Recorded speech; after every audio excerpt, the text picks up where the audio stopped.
सभी सम्मानित सज्जनों, दूसरी बार आपके गांव में व्याख्यान के लिए आया हूं। पिछली बार आया था, आपसे मैंने कुछ बातें कही थी देश की आर्थिक स्थिति के बारे में, देश की राजनीतिक स्थिति के बारे में। आज आपसे एक नई बात कहना चाहता हूं जो पिछले 5-6 महीनों में इस देश के सामने पैदा हुई। हमारे देश में पिछले 5-6 महीने में एक घटना घटित हुई और उसके बाद हमारे देश के ऊपर कई तरह की परिस्थितियां पैदा हो गई उस घटना के कारण। घटना ये थी, मई के महीने में भारत के वैज्ञानिकों ने 5 आणविक परीक्षण किए थे। जब भारत के वैज्ञानिकों ने 5 आणविक परीक्षण किए तो अमेरिका की सरकार ने भारत के ऊपर आर्थिक पाबंदी लगा दी और अमेरिका की सरकार ने भारत के ऊपर आर्थिक पाबंदी लगाई। उसके बाद जापान की सरकार ने भी भारत के ऊपर आर्थिक पाबंदी लगाई। अमेरिका और जापान के बाद दुनिया के बहुत सारे देश हैं जिन्होंने भारत पर आर्थिक पाबंदी लगाने की घोषणा की। बहुत सारी संस्थाएं हैं दुनिया में अंतर्राष्ट्रीय स्तर पर जिन्होंने भारत के खिलाफ पाबंदी लगाने की बात कहना शुरू कर दिया। जिन संस्थाओं को इस मामले में बात कहने की कोई जरूरत नहीं थी, उन संस्थाओं ने भी भारत के ऊपर पाबंदी लगाने की बात, भारत की टीका करने की बात, भारत पर आलोचना करने की बात कही। अचानक से ऐसा क्या हो गया कि दुनिया में इतने बड़े पैमाने पर एक अजीब सी हलचल हो गई। भारत के वैज्ञानिकों ने अगर 5 आणविक परीक्षण किए तो, क्योंकि पहली बार तो ऐसे आणविक परीक्षण हुए नहीं थे पूरी दुनिया में। अगर ये काम पहली बार दुनिया में हुआ होता तो शायद इस तरह की हलचल होना स्वाभाविक होता। इस तरह के आणविक परीक्षण दुनिया में बहुत बार हो चुके हैं। अमेरिका ने कई बार किए हैं, चीन ने कई बार किए हैं, रूस ने कई बार किए हैं, फ्रांस ने कई बार किए हैं, ब्रिटेन ने कई बार किए हैं। कोई पहली बार तो ऐसे आणविक परीक्षण हुए नहीं। तो फिर अचानक से क्या बात थी जो अमेरिका ने इन आणविक परीक्षणों पर इतना ज्यादा हंगामा खड़ा किया और हमारे भारत के ऊपर उन्होंने आर्थिक पाबंदी लगाई? इस राजनीति को समझना बहुत जरूरी है। आज जिन अंतर्राष्ट्रीय माहौल में हम रह रहे हैं, जी रहे हैं, उन अंतर्राष्ट्रीय माहौल को समझे बिना हम हमारे देश की सुरक्षा कर नहीं सकते, अपने राष्ट्र की रक्षा कर नहीं सकते। इसलिए कई बार मैं लोगों से ये कहता हूं कि अंतर्राष्ट्रीय स्तर पर जो घटनाएं घटित होती हैं उनके बारे में बहुत गंभीरता के साथ हमको सोचना चाहिए और विचार करना चाहिए अपने राष्ट्र की दृष्टि से। अब बात समझ में आ रही है कि अमेरिका ने ये जो आर्थिक पाबंदी लगाई, जापान ने आर्थिक पाबंदी लगाई, भारत सरकार के ऊपर तमाम तरह का दबाव पड़ा, उसके पीछे मकसद क्या था? आज के अखबार में एक बहुत ही बुरी खबर है, शायद आपने भी पढ़ी होगी। सवेरे से जब से मैंने वो खबर पढ़ी है मैं बहुत अशांत हूं। भारत के प्रधानमंत्री श्री अटल बिहारी वाजपेयी का एक बयान है, उसमें उन्होंने कहा है कि हम सीटीबीटी पर हस्ताक्षर कर देंगे। अब तक पिछले 50 साल से भारत का ये दृढ़ निश्चय रहा है कि हम सीटीबीटी पर और एनपीटी जैसी संधियों पर हस्ताक्षर नहीं करेंगे, लेकिन अब भारत के प्रधानमंत्री ने कह दिया है कि हम सीटीबीटी पर हस्ताक्षर कर देंगे। दूसरी जो महत्वपूर्ण बात भारत के प्रधानमंत्री ने कही है वो ये कि सिद्धांत रूप में हमारा सीटीबीटी से कोई विरोध नहीं है। ये और भी खतरनाक बात है। अब तक 50 साल से हमारा सैद्धांतिक विरोध ही था सीटीबीटी से। और सैद्धांतिक विरोध क्या था? सैद्धांतिक विरोध यह था कि सीटीबीटी नाम की संधि एक ऐसी संधि है जिसमें दुनिया के अमीर देशों के पास हर तरह का परमाणु हथियार रखने की खुली छूट है और गरीब देशों को परमाणु परीक्षण करने की भी छूट नहीं। माने हमारे जैसे गरीब देश हैं जो पूरी दुनिया में, वो अणु परीक्षण भी नहीं कर सकते, लेकिन अमेरिका, चीन और फिर फ्रांस, फिर ब्रिटेन और रूस जैसे जो देश हैं वो ना सिर्फ अणु परीक्षण कर सकते हैं बल्कि आणविक हथियार बना भी सकते हैं। इसकी खुली छूट है सीटीबीटी नाम की संधि में। तो पिछले कई वर्षों से भारत में जो विरोध हो रहा है सीटीबीटी संधि का, वो इसी बात पर हो रहा है कि हम ऐसे सिद्धांत को नहीं मान सकते जिसमें दुनिया के कुछ राष्ट्रों को विशेष अधिकार दिया जाए कि वो अणु बम बना सके और बाकी सब राष्ट्रों को कोई भी अधिकार नहीं दिया जाए कि वो कुछ भी हथियारों का परीक्षण ना कर सके। ऐसी भेदभावपूर्ण संधि के हम विरोधी रहे हैं और इसमें भारत की किसी पार्टी का प्रश्न नहीं है। अब तक भारत में जितनी सरकारें आई हैं, सबने पूरी ताकत लगाकर इस संधि का विरोध किया है। माननीय श्री अटल बिहारी वाजपेयी जब विपक्ष के नेता थे और श्री इंद्र कुमार गुजराल इस देश के प्रधानमंत्री थे, तो उनका पार्लियामेंट में भाषण था 1.5 घंटे का, जिसमें श्री अटल बिहारी वाजपेयी ने कहा था कि ये परमाणु भेदभाव की नीति हमको मंजूर नहीं है।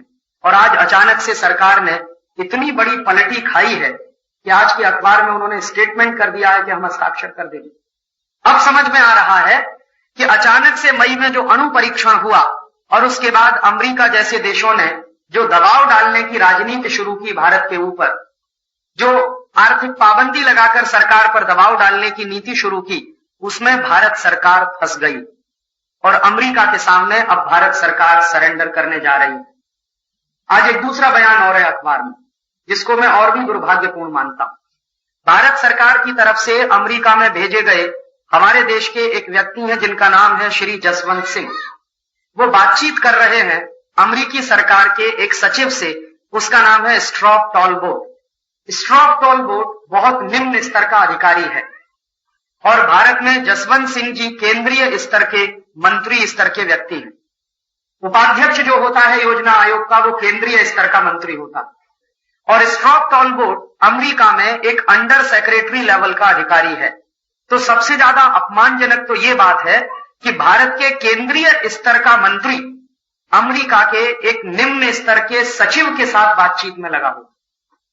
अगर भारत सरकार के मंत्री श्री जसवंत सिंह जी, जो मंत्री की हैसियत से वहां पर हैं, सिर्फ योजना आयोग के उपाध्यक्ष की हैसियत से नहीं है, वो अमेरिका के रक्षा मंत्री के साथ बातचीत करते, तो बात समझ में आती है कि एक मंत्री स्तर पर बातचीत कर रहा है।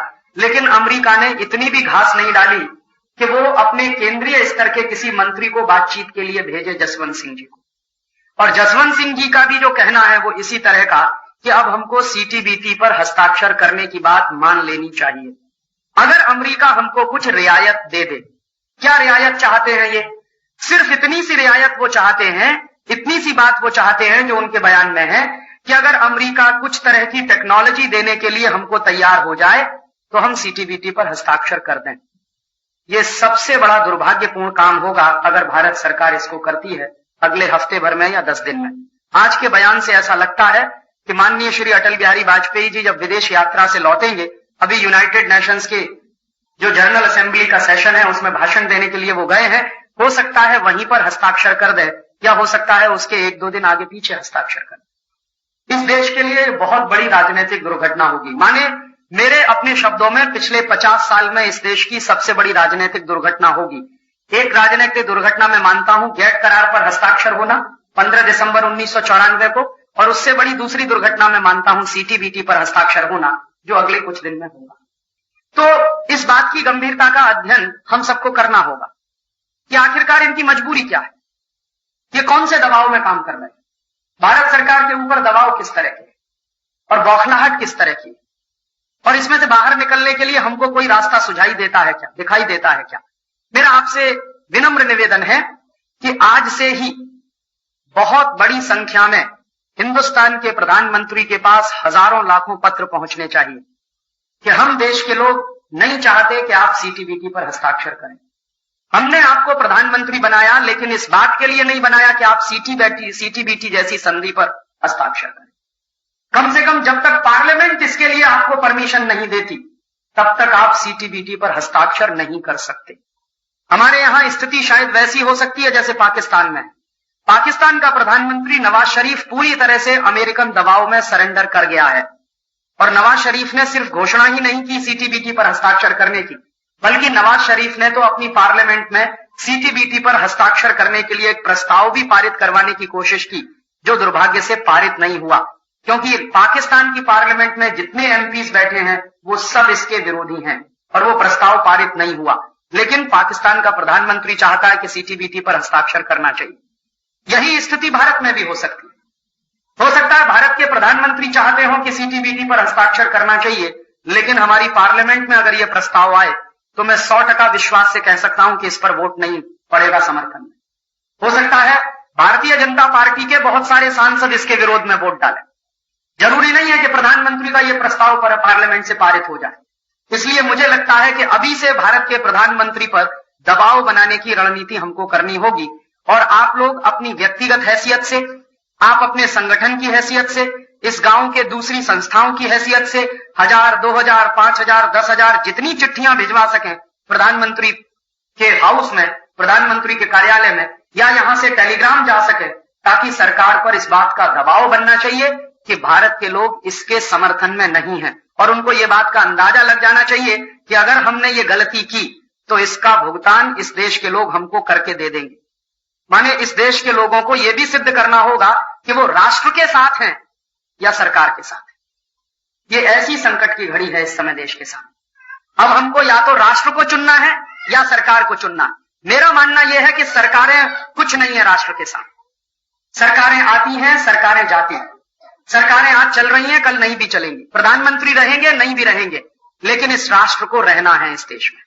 इसलिए राष्ट्र की कीमत पर कोई भी समझौता हो नहीं सकता और राष्ट्र की राजनीतिक संप्रभुता पर कोई समझौता नहीं हो सकता। और कम से कम सीटीबीटी एक ऐसी संधि है जिस पर राष्ट्र की राजनीतिक संप्रभुता खतरे में टिकी हुई।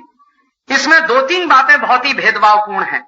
एक तो मैंने आपसे बताया था कि सबसे पहली बात जो भेदभाव की है इस सीटीबीटी संधि में वो ये कि भारत जैसे राष्ट्र पर अणु परीक्षण करने पर पूरी पाबंदी लग जाएगी और अणु परीक्षण करने पर पाबंदी लग जाएगी तो आणविक हथियार बनाने पर पूरी पाबंदी लग जाएगी। और आप जानते हैं हमारे पड़ोसियों के पास आणविक हथियार है। हमने सिर्फ अणु परीक्षण किया था 11 और 13 मई को, अणु बम अभी तक नहीं बनाया। वैज्ञानिकों का ऐसा मानना है कि अगर सरकार परमिशन दे तो शायद 400-500 अणु बम हमारे वैज्ञानिक अगले 5-7 वर्षों में, 10 वर्षों में बना सकते हैं, लेकिन बनाया अभी तक एक भी नहीं। जबकि हमारे पड़ोस में चीन है जिसके पास 46 अणु बम है। हमारा पड़ोसी रूस है जिसके पास 715 अणु बम है। हमारे यहां नजदीक है, बहुत नजदीक तो नहीं है लेकिन ब्रिटेन है, उसके पास 180 परमाणु बम है। अमेरिका के पास 20,000 अणु बम है। फ्रांस के पास 1,500 से ज्यादा अणु बम है इस समय। तो इन सब देशों के पास हजारों की संख्या में अणु बम है और इनमें से किसी भी देश ने अभी तक यह घोषणा नहीं की है कि हम हमारे अणु बम को नाश करेंगे।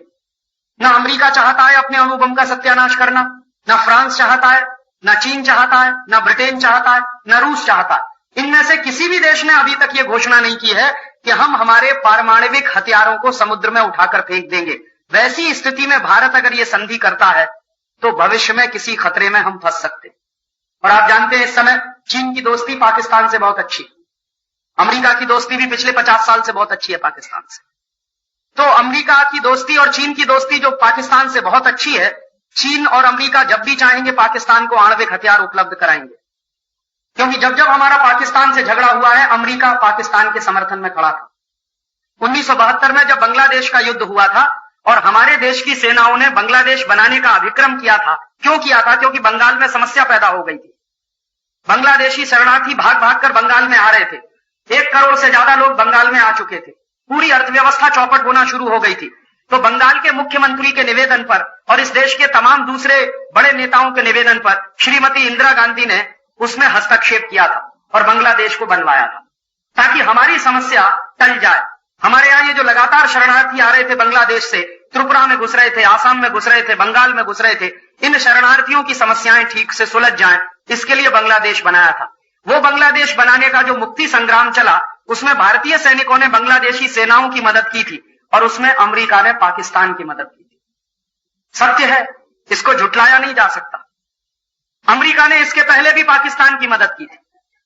1965 में जब पाकिस्तान की तरफ से आक्रमण हुआ था और भारतीय सैनिकों ने पाकिस्तान के आक्रमण का पूरी ताकत से जवाब दिया था। लाल बहादुर शास्त्री इस देश के प्रधानमंत्री थे, तब भी अमेरिका पूरी तरह से पाकिस्तान के समर्थन में था। चीन ने भारत पर आक्रमण किया था 1962 में और उस आक्रमण का कोई आधार नहीं था। और उस 1962 के चीन के आक्रमण में जब भारत पर आक्रमण करके चीन ने हमारे देश की 72,000 वर्ग मील जमीन पर कब्जा कर लिया था, जो आज भी उनके कब्जे में है। कैलाश मानसरोवर जो हमारे देश का तीर्थ स्थान है, आज चीन के कब्जे में है। अगर वहां जाना पड़ता है तो चीन की सरकार से हमको वीजा लेना पड़ता है। ये बहुत ही शर्म की बात है कि अपने ही देश के एक बड़े तीर्थ स्थान में जाने के लिए मुझे चीन की सरकार से वीजा लेना पड़ता है। ये 72,000 वर्ग किलोमीटर का इलाका चीन के कब्जे में है 1962 से। उस समय भी अमेरिका ने चीन का समर्थन किया था, हमारा समर्थन नहीं किया।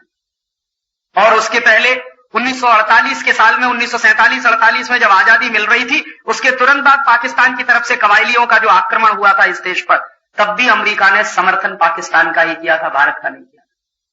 तो यह अमेरिका हमेशा से पाकिस्तान समर्थक रहा है, कोई आज की बात नहीं। और हमेशा से जो देश पाकिस्तान समर्थक रहा है, कल पाकिस्तान को फिर वो मदद दे सकता है। पाकिस्तान इसलिए सीटीबीटी पर हस्ताक्षर करे या न करे, उनके लिए यह बिल्कुल महत्वपूर्ण नहीं, क्योंकि पाकिस्तान की सरकार को अगर वो सीटीबीटी पर हस्ताक्षर कर दे तो भी अमेरिका से मदद मिलेगी, नहीं करेगा तो भी तो मिल तो रही है।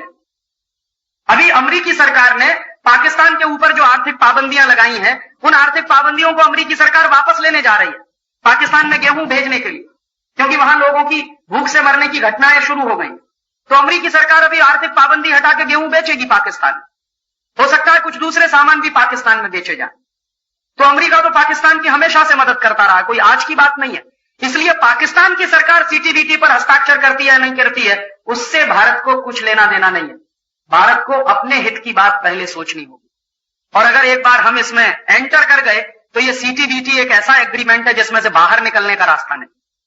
गैट करार तो कम से कम एक ऐसा एग्रीमेंट है जिसको रद्द भी किया जा सकता है, जिसमें से भारत सरकार बाहर भी निकल सकती है। 6 महीने का नोटिस देकर हम गैट करार को रद्द करवा सकते हैं अपनी तरफ से, 6 महीने का नोटिस देकर हम गैट करार में से बाहर आ सकते हैं। लेकिन सीटीबीटी संधि को जितना मैंने पढ़ा है और जाना, उसमें से बाहर निकलने का कोई रास्ता नहीं है। एक बार अंदर घुस गए तो हमारी पूरी की पूरी पॉलिटिकल सॉवरेनिटी सरेंडर हो जाएगी और हम छोटे छोटे मामलों में बड़े देशों पर निर्भर हो जाएंगे, अपनी सुरक्षा के मामले में भी बड़े देशों पर निर्भर हो जाएंगे। और आने वाला साल बहुत खतरनाक है। आने वाले साल में कभी भी विश्व युद्ध हो सकता है। परिस्थितियां ऐसी बनती चली जा रही हैं पूरी दुनिया में कि कभी भी विश्व युद्ध हो सकता है।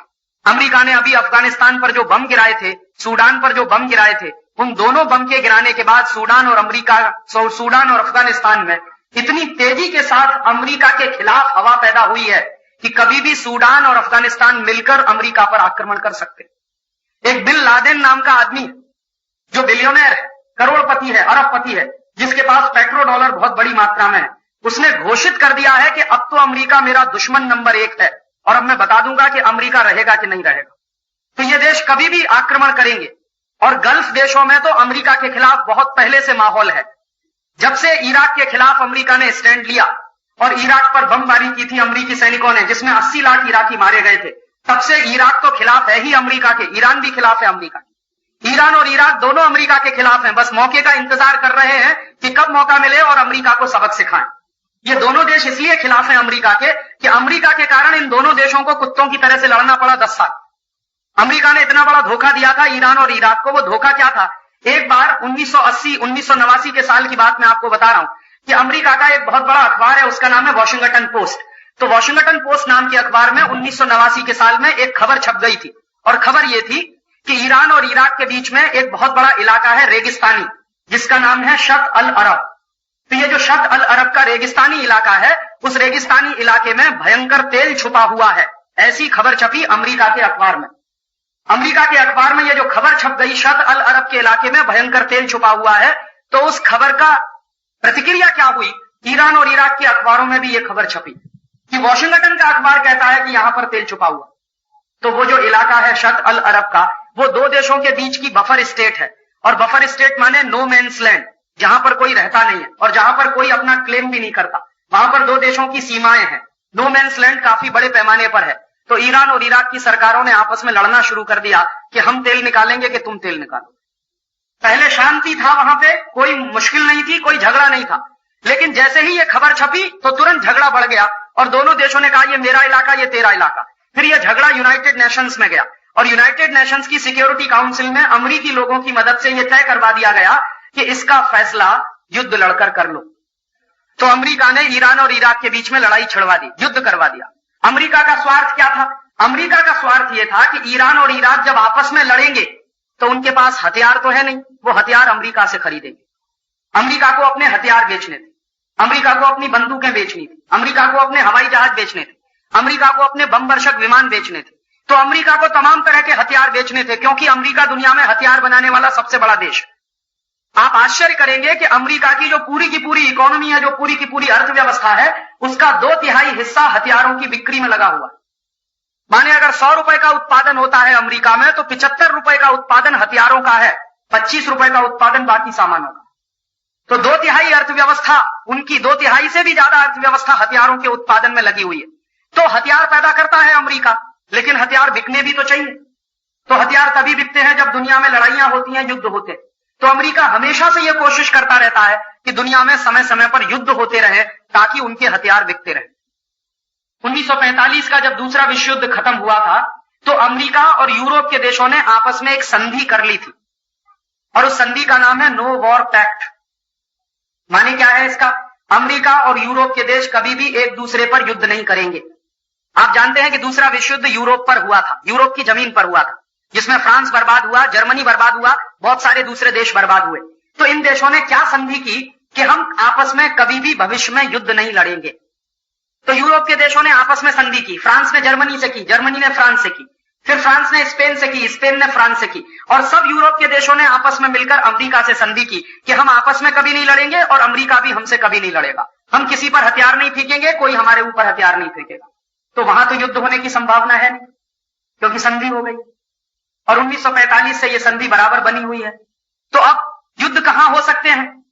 तो उन्होंने ढूंढ रखा है कि दुनिया के ये जो गरीब देशों हैं इनमें युद्ध करवाओ, क्योंकि यूरोप के देश अमेरिका से नहीं लड़ेंगे, अमेरिका यूरोप से नहीं लड़ेगा, तो आपस में तो ये युद्ध होंगे नहीं और कभी हथियार बिकेंगे नहीं। इसलिए दुनिया के गरीब देशों में युद्ध करवाओ। तो अमेरिका दुनिया के गरीब देशों में युद्ध करवाता रहता, और वो युद्ध उसने करवाया ईरान इराक के बीच में, किस तरह से तेल की होने की खबर छपाकर। और बाद में दोनों देशों ने यह फैसला किया कि अभी इस तेल को निकालना है, तो कौन इसका मालिक होगा, इस पर लड़ाई हुई। तो लड़ाई जब शुरू हो गई ईरान और इराक में, तो अमेरिका की कंपनियों ने इराक को भी हथियार बेचे, ईरान को भी हथियार बेचे। लड़ रहे थे दो देश कुत्ते की तरह से, हथियार बिक रहे थे अमेरिका के, और 10 साल तक दोनों देश लड़ते रहे। और 10 साल में लड़ने के बाद हथियार खत्म हो गए, हथियारों के गोदाम खाली हो गए, गोदामों में कुछ भी हथियार बचा नहीं, सब हथियार चल गए। तो अमेरिका ने फिर क्या कहा इन दोनों देशों से कि भाई अभी शांति कर लो, क्योंकि हथियार खत्म हो गए, अब शांति कर लो। तो इन दोनों देशों को शांति के लिए एक बैठक बुलाई गई न्यूयॉर्क में। उस बैठक में चौधरी अमेरिका बन गया और दोनों देशों के प्रधानमंत्री और राष्ट्रपति को सामने बिठाकर बोला कि अभी भाई लड़ते क्यों, आपको तेल ही चाहिए ना, तो शत अल अरब में जितना तेल निकलेगा उसका आधा ईरान ले लेगा, आधा इराक ले लेगा।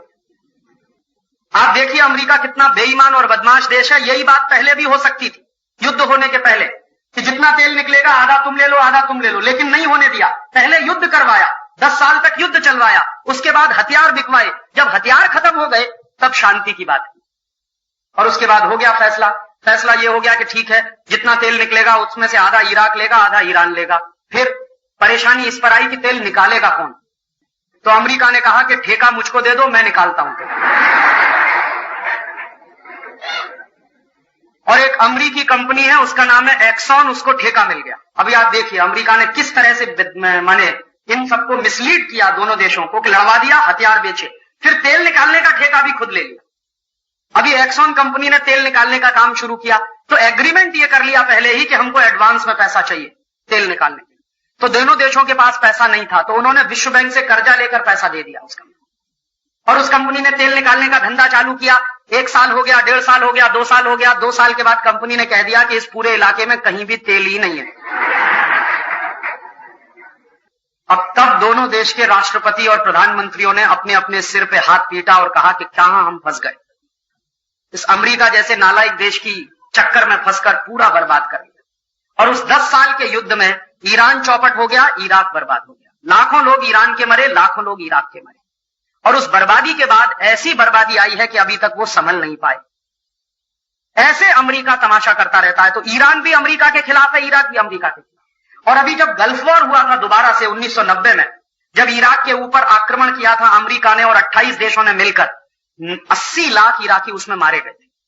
अमेरिका ने इराक के स्कूलों पर बम गिराए थे, अमेरिका ने इराक के हॉस्पिटल्स पे बम गिराए थे, अमेरिका ने इराक के मस्जिदों पर बम गिराए थे, जबकि ये तीनों ही स्थानों पर बम नहीं गिराए जाते। जब भी युद्ध होता है तो अंतर्राष्ट्रीय कानून है कि स्कूलों पे बम नहीं गिराया जाएगा, हॉस्पिटल्स पे बम नहीं गिराए जाएंगे और धार्मिक स्थानों पर बम नहीं गिराएंगे। लेकिन अमेरिकी सैनिकों ने गिराए और 80 लाख इराकी मर गए। तब से इराक में भयंकर अमेरिका का विरोध है और इराकी राष्ट्रपति भी बहुत अमेरिका विरोधी। तो अभी हालात ऐसे बन रहे हैं कि ये सब के सब गल्फ देश शायद एक ना हो जाएं अगले साल तक, और अगर ये एक हुए तो हो सकता है ये जमकर आक्रमण करेंगे और तब कोई विश्व युद्ध हो सकता है। और ऐसी स्थिति में अपने देश की सुरक्षा का सवाल आएगा और तब हमको अफसोस होगा इस बात पर कि क्यों हमने सीटीबीटी पर साइन किया। अगले 1-1.5 साल के बाद परिस्थिति इतनी तेजी से बदलने जा रही है पूरी दुनिया की, शायद मई 99 के बाद युद्ध शुरू ही ना हो जाए। आप कहेंगे राजीव भाई आप कोई प्रोफेसी कर रहे हैं, मैं कोई प्रोफेसी नहीं कर रहा, मैं कोई भविष्यवक्ता नहीं हूं। जो आर्थिक राजनीतिक स्थितियां पैदा हुई हैं पूरी दुनिया में, उनको ध्यान में रखते हुए मैं ये बता रहा हूं कि हो सकता है मई 1999 के बाद युद्ध ना शुरू हो जाए। उसके कारण क्या है? एक तो कारण यह है कि ये गल्फ देशों ने एक होना शुरू कर दिया।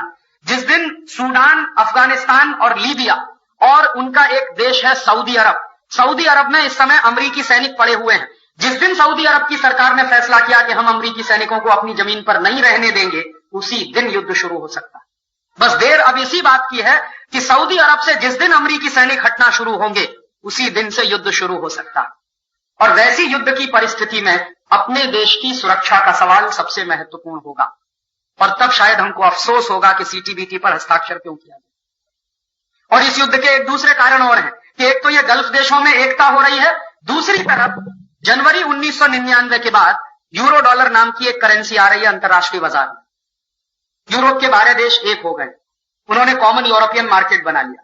फिर कॉमन यूरोपियन मार्केट के बाद उन्होंने एक करेंसी बनाई है, सब देश एक ही करेंसी चलाएंगे। फ्रांस की करेंसी खत्म हो जाएगी, जर्मनी की करेंसी खत्म हो जाएगी, ब्रिटेन अभी उसमें शामिल नहीं है, फ्रांस है, जर्मनी है, हॉलैंड है, स्वीडन है, स्विट्जरलैंड है, ये सभी देश एक हो रहे हैं, अपनी अपनी करेंसी खत्म करेंगे और एक ही करेंसी चलेगी पूरी दुनिया में, यूरो डॉलर। तो यूरो डॉलर जनवरी में आ जाएगा 1999 में और मई 1999 तक उसकी कीमत तय की जाएगी। और जब कीमत तय होगी तो डॉलर की तुलना में यूरो डॉलर आ जाएगा। माने दुनिया में 2 हार्ड करेंसी आएंगी, एक तो डॉलर अभी है, फिर यूरो डॉलर आ जाएगा। और यूरो डॉलर का दाम निश्चित रूप से डॉलर से महंगा होगा, माने यूरो डॉलर मजबूत होगा, डॉलर कमजोर होगा। क्यों होगा? पिछले 50 साल में डॉलर के दाम में 800% गिरावट आई है डॉलर के दाम में। और ये 800% जो गिरावट आई है, माने मुद्रा की परचेजिंग कैपेसिटी 800% कम हुई है डॉलर, इसलिए डॉलर को उन्होंने मेंटेन करके रखा। और अभी इस समय चूंकि डॉलर की तुलना में कोई दूसरी बड़ी करेंसी दिखाई नहीं देती सारी दुनिया में और अमेरिका ही एक चौधरी दिखाई देता है पूरी दुनिया में, जनवरी 1999 में तो यूरो डॉलर आ जाएगा। तो यूरो डॉलर मजबूत होगा, डॉलर कमजोर होगा और डॉलर की कीमत गिरना शुरू होगी, यूरो डॉलर तेजी से आगे बढ़ेगा। यूरो डॉलर इसलिए भी मजबूत होगा क्योंकि नई नई करेंसी जब शुरू होती है दुनिया में तो उस नई करेंसी की कीमत सबसे ज्यादा होती है। जब भी नई करेंसी शुरू होती है तो यूरो डॉलर मजबूत होगा, डॉलर कमजोर होगा, तो अमेरिका का फिर संकट बढ़ेगा और हो सकता है अमेरिकन इकोनॉमी कोलैप्स कर जाए। और वो संकट कैसा होगा? जैसे ही डॉलर की कीमत गिरना शुरू होगी, अमेरिकन स्टॉक मार्केट गिरेगा और अमेरिकन स्टॉक मार्केट अगर गिरना शुरू हुआ तो अमेरिकन कंपनियां दिवालिया होंगी जिन्होंने स्टॉक मार्केट में पैसा इन्वेस्ट कर रखा है, और अमेरिकन कंपनियां दिवालिया होंगी, बैंकरप्ट होंगी, उसके साथ साथ अमेरिका की बैंकें भी बैंकरप्ट होंगी, अमेरिका की बैंकें भी दिवालिया होंगी क्योंकि अमेरिकी बैंकों का काफी पैसा स्टॉक मार्केट में लगा हुआ है।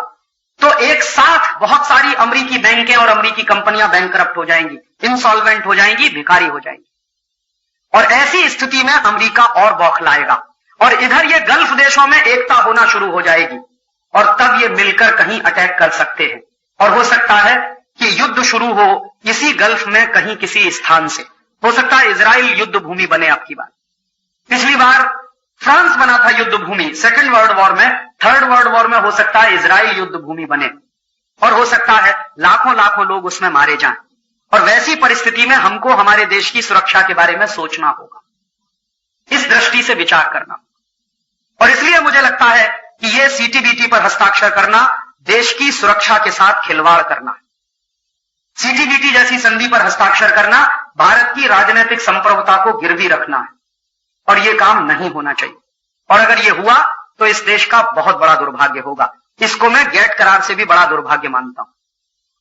और इनके दबावों की हमको समीक्षा भी कर लेनी चाहिए कि किस तरह के दबाव में इस समय हम फंस गए हैं। आप सोचिए, जरा से दबाव आए हैं, उसी में सरकारों ने सरेंडर कर दिया है। इससे ज्यादा दबाव अगर आ गए तो फिर क्या होगा? और अब मुझे दिखाई दे रहा है कि किस तरह से भारत के राजाओं ने अंग्रेजों के सामने सरेंडर किया होगा, ऐसे ही हुआ होगा। आज के राजा जिस तरह से सरेंडर कर रहे हैं अमेरिका के सामने, ऐसे ही भारत के पुराने जमाने के राजाओं ने सरेंडर किया होगा अंग्रेजों के सामने। तो शायद अपना इतिहास फिर दोहरा रहा है अपने आप।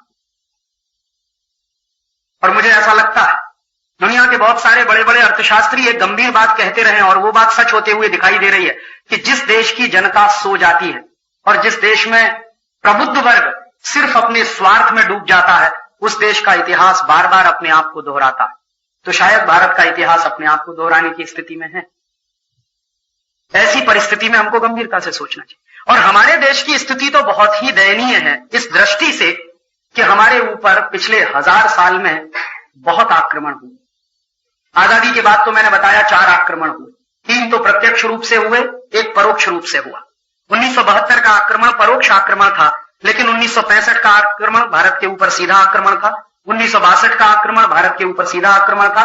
1947-48 का आक्रमण, फिर 1949 का आक्रमण भारत के ऊपर सीधा आक्रमण था। तो आजादी के बाद 4 आक्रमण हुए और आजादी के पहले 1000 से ज्यादा आक्रमण हमारे देश पर हुए। पिछले 1,500-2,000 साल के इतिहास में हमारे देश के ऊपर 1000 से ज्यादा आक्रमण हो चुके हैं। 3री शताब्दी ईसा पूर्व में सिकंदर का आक्रमण हुआ था, जिसको मैं पहला आक्रमण मानता हूं, परदेशी आक्रमण। और 3री शताब्दी ईसा पूर्व से लेकर 7वीं शताब्दी तक जब मोहम्मद बिन कासिम ने आक्रमण किया, लगातार कुछ ना कुछ परदेशी आक्रमण होते ही रहे। और 7वीं शताब्दी से लेकर 10वीं शताब्दी तक मोहम्मद बिन कासिम के बाद फिर महमूद गजनवी के जो आक्रमण हुए इस देश के ऊपर, और 10वीं शताब्दी से लेकर 14वीं शताब्दी तक तो आक्रमणों की लाइन लग गई थी। भयंकर परदेशी आक्रमण इस देश पर हुए हैं 10वीं शताब्दी से लेकर 14वीं शताब्दी के बीच। और 14वीं शताब्दी के बाद 15वीं और 16वीं शताब्दी के शुरुआत में तो 2 तरफ से एक साथ आक्रमण हुए। एक तो मुस्लिम आक्रांता हमारे देश पर चढ़े, दूसरी तरफ से पुर्तगाली घुसे हमारे देश में। वास्को डी गामा आया, वो आक्रमण ही करने के लिए आया था, भारत की खोज करने नहीं आया था। ये बहुत गलत बात है जो भारत के इतिहास में पढ़ाई जाती है कि वास्को डी गामा भारत की खोज करने के लिए आया। वो भारत की खोज कर कैसे सकता? भारत तो वास्को डी गामा के 5000 साल पहले से है दुनिया में। तो जो देश 5000 साल पहले से दुनिया में उपस्थित है, उसकी खोज कैसे कर सकता है कोई?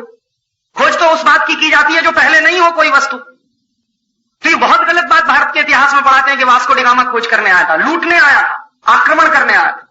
और वास्को डी गामा ने आक्रमण किया था, उसके बाद पुर्तगाली आक्रमण इस देश के ऊपर हुए थे। और उन आक्रमणों का नतीजा क्या निकला था? हमारे देश का गोवा 450 साल तक पुर्तगालियों का गुलाम हो गया। हिंदुस्तान का मालाबार का इलाका सैकड़ों साल तक पुर्तगालियों के कब्जे में चला गया। और उसके बाद फिर फ्रांसीसी आक्रमण हुए, डच आक्रमण हुए, अंग्रेजों के आक्रमण हुए।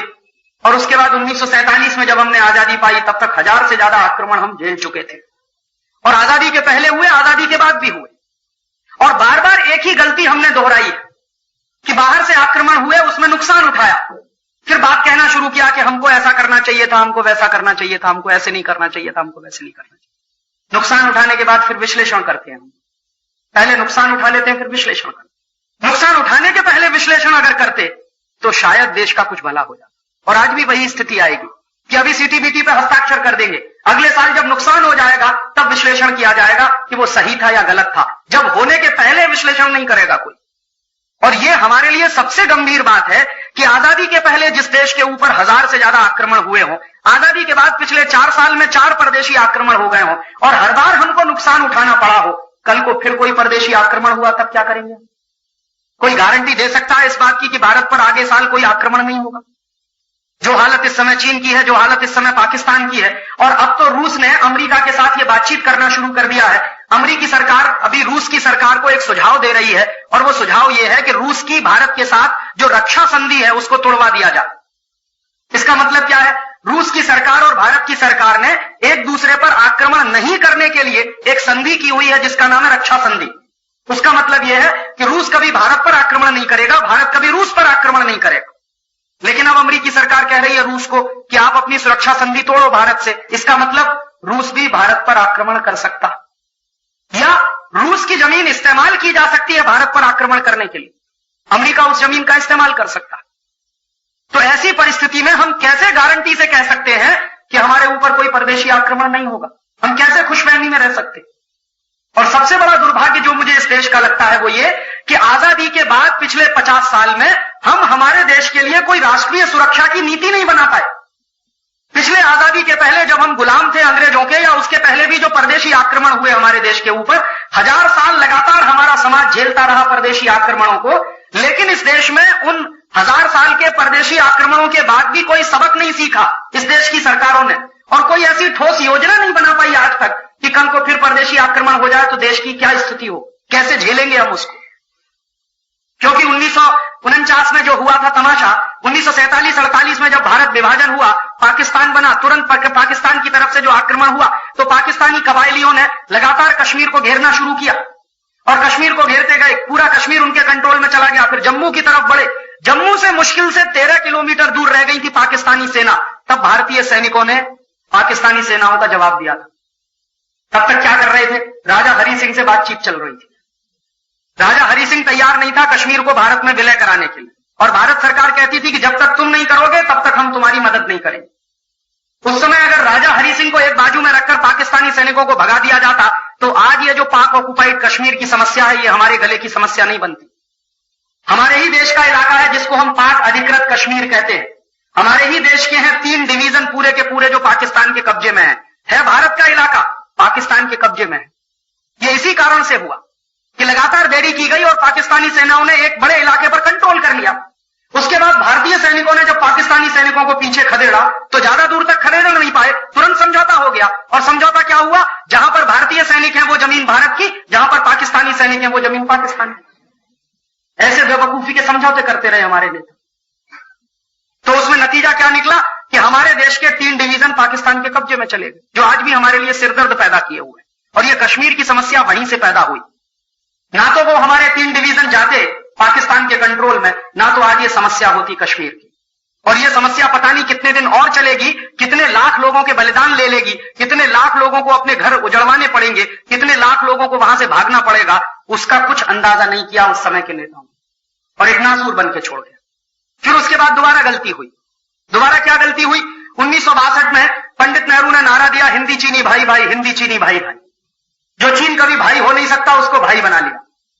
और चीन गए पंडित नेहरू राखी बनवाने के लिए, क्योंकि भाई था ना वो, तो राखी बनवाने गए चीन में। और राखी बनवा के जब पंडित नेहरू लौटे वापस तो चीन ने आक्रमण कर दिया भारत के। इतने बड़े धोखे में रह गए पंडित नेहरू और इतने बड़े धोखे में रखा पूरे भारत को कि हिंदी चीनी भाई भाई, हिंदी चीनी भाई भाई, और चीन चढ़ बैठा हमारे ऊपर। जिसको आज आप अरुणाचल प्रदेश कहते हैं उसको उस जमाने में नेफा कहते थे, नेफा प्रदेश। तो चीन घुस गया नेफा में और भयंकर आक्रमण किया चीनी सैनिकों ने। पंडित नेहरू तैयार नहीं थे उसके लिए, भारतीय सैनिकों ने सरेंडर कर दिया। भारतीय सैनिक सीमा छोड़कर भाग गए और चीन के सैनिक घुसते चले गए। उसके बाद क्या हुआ, अरुणाचल प्रदेश की बहनों के साथ चीन के सैनिकों ने जिस तरह से बलात्कार किए, जिस तरह से उनकी हत्याएं की, तो अरुणाचल के नौजवानों का खून खौलने लगा। लेकिन उनके पास कोई विकल्प नहीं था, भारतीय सैनिक मदद के लिए थे नहीं, क्योंकि भारतीय सैनिकों को वहां से भगा दिया गया था, वापस बुला लिया गया था। तो अरुणाचल प्रदेश के भाइयों ने लाठी से, डंडे से, जो भी उनसे बन पड़ा, चीनी सैनिकों का मुकाबला किया और उसमें हजारों सैनिक मारे गए, अरुणाचल प्रदेश के बेकसूर नौजवान। उसका दर्द आज भी उनके दिल में है। और आप जाइए उनसे बात करिए तो वो पूछते हैं कि हमको भारत ने दिया क्या। जब हमारे ऊपर चीन का आक्रमण हुआ था तो आपके सैनिक तो कभी आए नहीं हमारे बचाव के लिए, हमको तो खुद झेलना पड़ा चीनी आक्रमण। और उसमें नतीजा क्या हुआ, नतीजा यह हुआ कि हिंदी चीनी भाई भाई, हिंदी चीनी भाई भाई करते करते 72,000 वर्ग मील जमीन पर चीन ने कब्जा कर लिया, जो आज भी उनके कब्जे।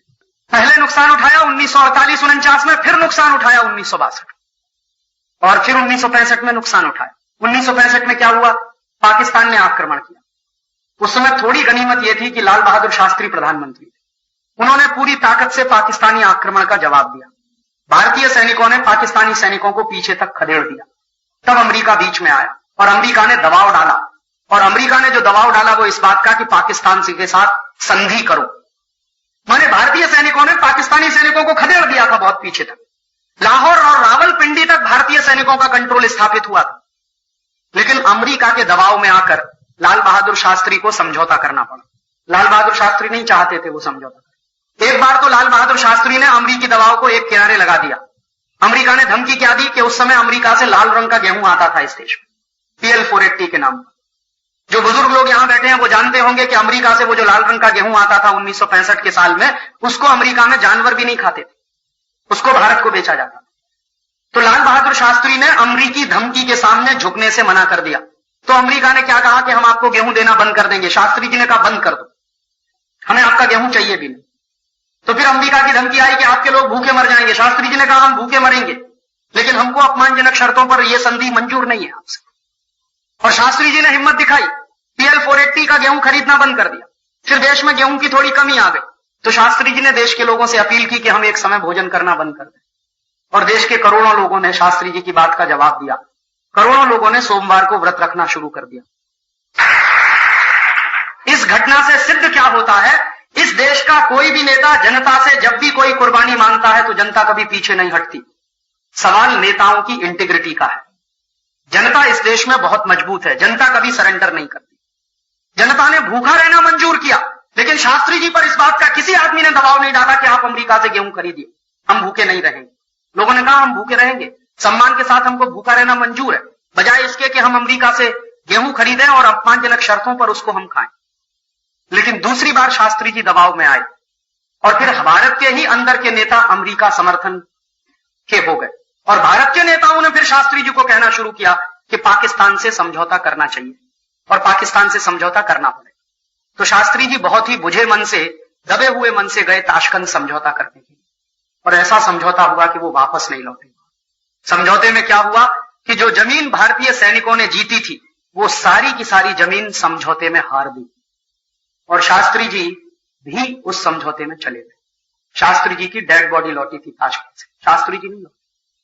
हमने इतनी बड़ी गलती की 1965 में कि एक तो देश का प्रधानमंत्री खोया और दूसरा देश की जमीन खोई जो जीती थी पाकिस्तान से, और एक ऐसा प्रधानमंत्री खोया जिसके बारे में मैं कह सकता हूं ना भूतो ना भविष्यति, न कभी हुआ न कभी होगा।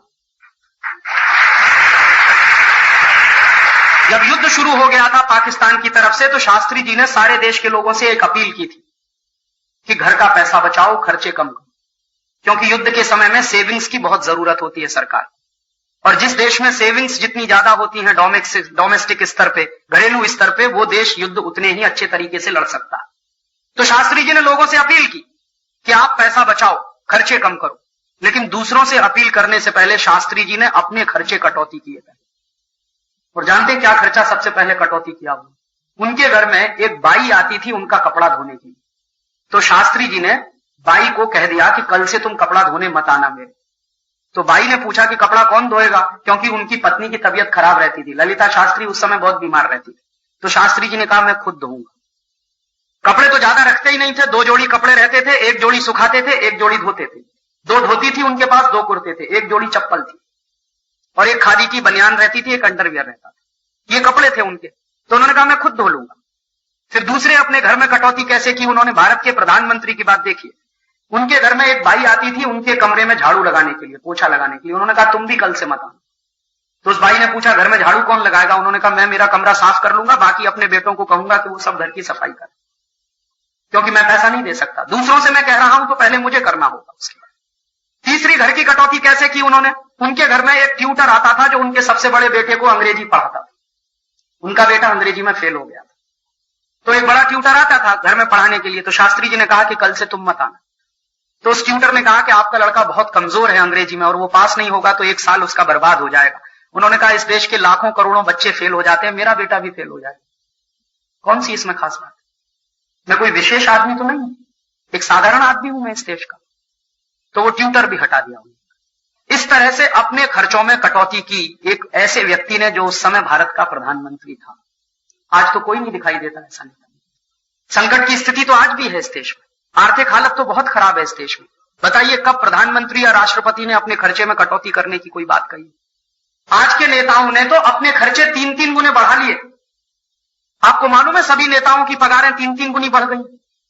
अभी पिछले 1 महीने से प्रधानमंत्री की पगार 3 गुनी बढ़ गई, राष्ट्रपति की पगार 3 गुनी बढ़ गई, मुख्यमंत्रियों की पगारें 3 गुनी बढ़ गई, राज्यपालों की पगारें 3 गुनी बढ़ गई। देश की आर्थिक हालत बहुत खराब है, सरकार के पास पैसा नहीं है और प्रदेशों से आने वाली मदद भी रुकी हुई है क्योंकि आर्थिक पाबंदी है।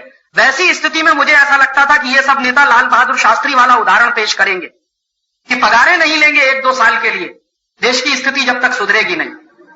लेकिन इन सब नेताओं ने तो अपनी पगारें 3-3 गुनी बढ़ाई।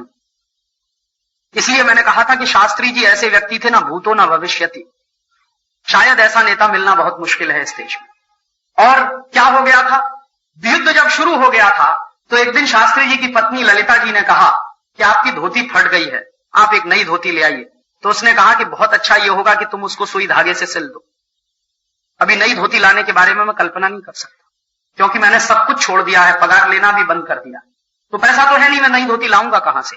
जितने कम से कम खर्चे में तुम घर का काम चला सको उतने की बात करो। तो उन्होंने पूछा अपनी पत्नी से कि बोलो कितने कम से कम पैसे में घर का खर्च चल सकता? तो उनकी पत्नी ने कहा कि कुछ 300 रुपए में चल जाएगा।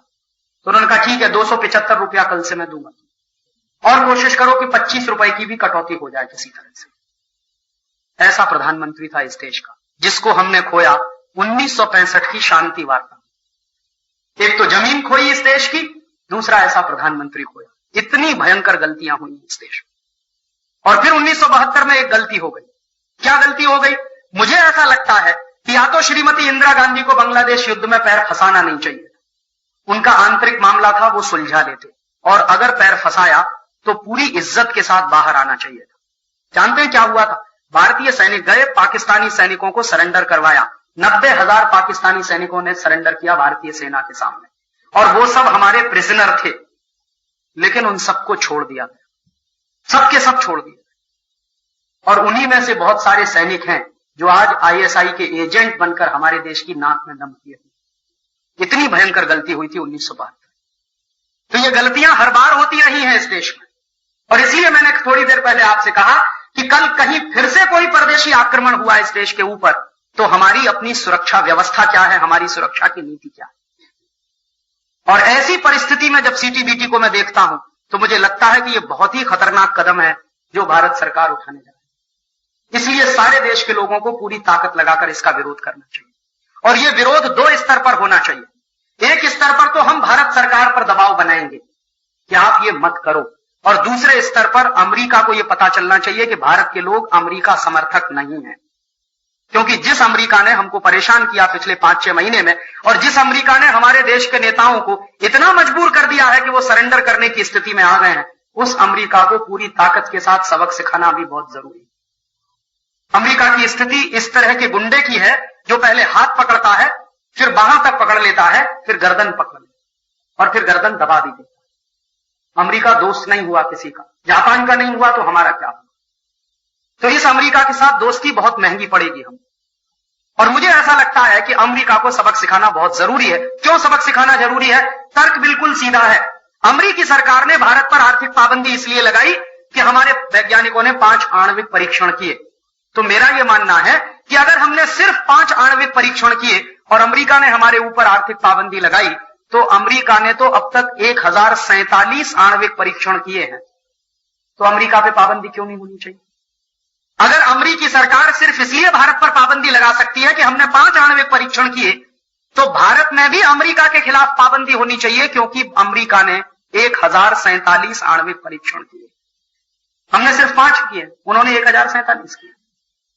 और इसलिए भी अमेरिका पर पाबंदी होनी चाहिए कि हमने सिर्फ आणविक परीक्षण किए हैं, अमेरिका ने तो अणु बम बनाए।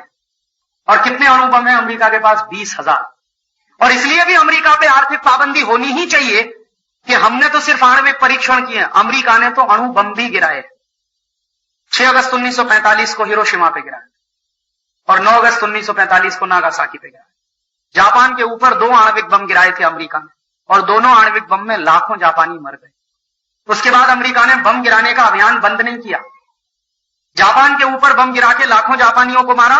उसके बाद 1960 के दशक में उसी अमेरिका ने वियतनाम के ऊपर बम गिराए और लाखों वियतनामी मर गए। फिर 1970 के दशक में अमेरिका ने कोरिया के ऊपर बम गिराए और लाखों कोरियन उसमें मर गए। फिर 1980 के दशक में मैंने आपको बताया ईरान और इराक पर बम गिराए और लाखों ईरानी इराकी मरे। फिर 1990 के दशक में सिर्फ इराक पर बम गिराए और 80 लाख इराकी उसमें मरे। और अब अमेरिका फिर बम गिरा रहा है। एक दिन सूडान पे गिराया, एक दिन अफगानिस्तान पे गिराया, किसी दिन भारत पे भी गिरा सकता। कोई भरोसा नहीं है अमेरिका का।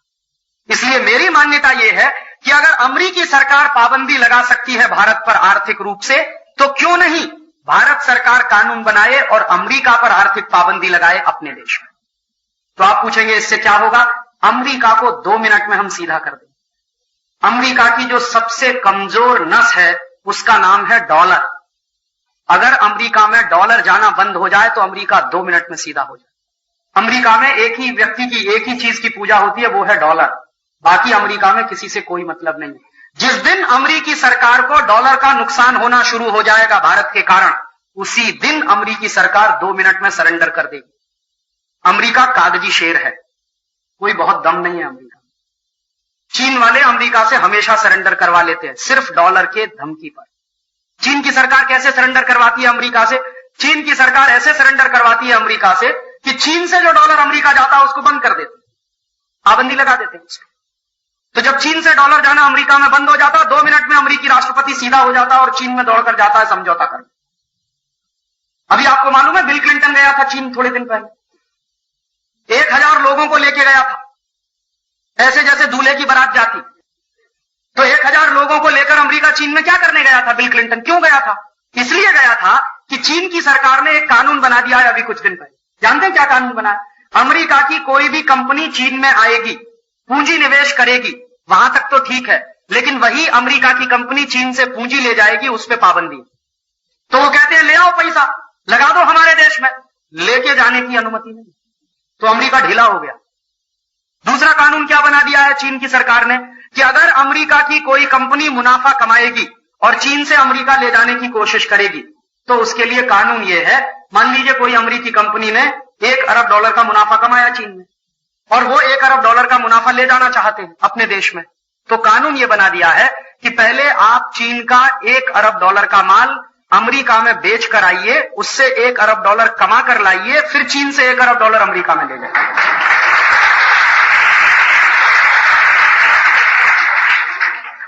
और जब से ये 2 कानून बनाए हैं, बिल क्लिंटन की पैंट ढीली हो गई और दौड़ दौड़ के रोज चीन जाता है उनसे समझौता करने, और चीनी सरकार उनको घास नहीं डालती। पहले अमेरिका ने कोशिश की कि चीन के राष्ट्रपति को अपने देश में बुला लिया जाए, उसने कहा मुझे जरूरत नहीं है आपके यहाँ आने की, आपको झक मार के आना हो तो आइए। और यही बिल क्लिंटन जो चीन के बारे में कहता था कि यह दुनिया में सबसे अत्याचारी देश है, सबसे ज्यादा लोगों पे अत्याचार होते हैं, चीन में डेमोक्रेसी नहीं है, प्रजातंत्र नहीं है। थिएनआनमेन चौक पर एक बार वहां हत्याकांड हुआ था जिसमें चीन के नौजवान मारे गए थे, तब से लेकर चीन को ब्लैकलिस्ट किया हुआ था अमेरिकी राष्ट्रपति बिल क्लिंटन ने। उसी बिल क्लिंटन को ले जाके खड़ा कर दिया चीनी सैनिकों ने थिएनआनमेन चौक पर और कहा कि झुको और सलाम करो इसको, और बिल क्लिंटन को सलाम ठोकना पड़ा वहां। और उसके बाद बिल क्लिंटन ये सब करता गया। चीनी सरकार जो कहती गई वो करती गई, इस उम्मीद में कि शायद चीन की सरकार मेरी भी एक बात मान लेगी, ये डॉलर आना शुरू हो जाएगा चीन से। और बाद में जब बिल क्लिंटन ने कहा कि अभी मैंने तो आपकी इतनी शर्तें मान ली हैं, आप तो हमारी एक शर्त मान लीजिए, चीन की सरकार ने कहा कि अभी तुरंत आप यहां से हवाई जहाज लेकर उड़ जाइए अमेरिका। और बहुत ही असफलता के साथ बिल क्लिंटन चीन से वापस लौटा, और इतनी खिंचाई हुई है बिल क्लिंटन की उनके पार्लियामेंट में जिसकी आप कल्पना नहीं कर सकते। खुद बिल क्लिंटन जिस पार्टी का कैंडिडेट है, उस पार्टी के एमपीज ने बिल क्लिंटन की भयंकर आलोचना की कि आप चीन गए थे, क्या लेकर आए। तो मैं आपको बता रहा हूं, ये उदाहरण मैंने आपको इसलिए दिया है कि अमेरिका की आर्म ट्विस्टिंग करना अगर हम शुरू करें तो अमेरिका हमारे सामने भी सरेंडर करे। अगर हमने इसको अपने सिर पर चढ़ने दिया, इसकी गीदड़ भभकी में आकर हमने सरेंडर किया, तो ये हमको खा जाएगा। और अगर इसकी धमकियों के सामने हमने सरेंडर करना बंद किया, उल्टा इसकी आर्म ट्विस्टिंग करना शुरू किया अमेरिका की, तो अमेरिका 2 मिनट में नीचे आ जाए। तो आप पूछेंगे उसका रास्ता क्या है? उसका बिल्कुल सीधा सा रास्ता है, जो काम चीन की सरकार ने किया है वो काम हम कर दें। माने चीन में से डॉलर अगर अमेरिका नहीं जाएगा तो भारत का डॉलर भी अमेरिका नहीं जाएगा। भारत का 1 पैसा भी अमेरिका नहीं जाएगा। अगर चीन की सरकार यह काम कर सकती है तो भारत की सरकार भी यह काम कर सकती है। और इसके लिए बहुत अच्छा हो कि भारत सरकार कानून बनाए और पार्लियामेंट से कानून पारित करवाए और अमेरिका के खिलाफ आर्थिक पाबंदी लगाए। और जितनी अमेरिकी कंपनियां भारत में धंधा कर रही हैं, इन सबको एक एक करके बंद कर दिया जाए। Pepsi cola, Coca cola, Colgate Palmolive, Johnson and Johnson, Procter and Gamble, Pfizer, Eli Lilly, American laboratory, Upjohn, Adidas, ये जितनी अमेरिकन कंपनियां, एक तरफ से सब पर पाबंदी लगा दी जाए। और अमेरिकी कंपनियों के साथ साथ अमेरिकी bank, city bank, American express, ANZ Grindlays, standard chartered, ये जितने अमेरिकी बैंक भारत में धंधा कर रहे हैं, इन सब के ऊपर एक तरफ से पाबंदी लगा दी जाए। तो आप देखिए 2 मिनट में अमेरिका ढीला होता। अमेरिका को ढीला करने का यही एक रास्ता, दूसरा कोई रास्ता नहीं तो वो आपको खत्म कर देगा। एक ऐसी लड़ाई होती है जिसके बारे में बड़े विचित्र तरह से कमेंट किया जाता है कि या तो दुश्मन को मार दो, नहीं तो दुश्मन आपको खत्म। वैसी स्थिति हमारी अमेरिका के साथ है। या तो हम अमेरिका को पीट दें, नहीं तो अमेरिका। एक ऐसी लड़ाई होती है जिसके बारे में बड़े विचित्र तरह से कमेंट किया जाता है कि या तो दुश्मन को मार दो, नहीं तो दुश्मन आपको खत्म। वैसी स्थिति हमारी अमेरिका के साथ है। या तो हम अमेरिका को पीट दें, नहीं तो अमेरिका हमको पीट दे। तो उसके लिए रास्ता क्या है?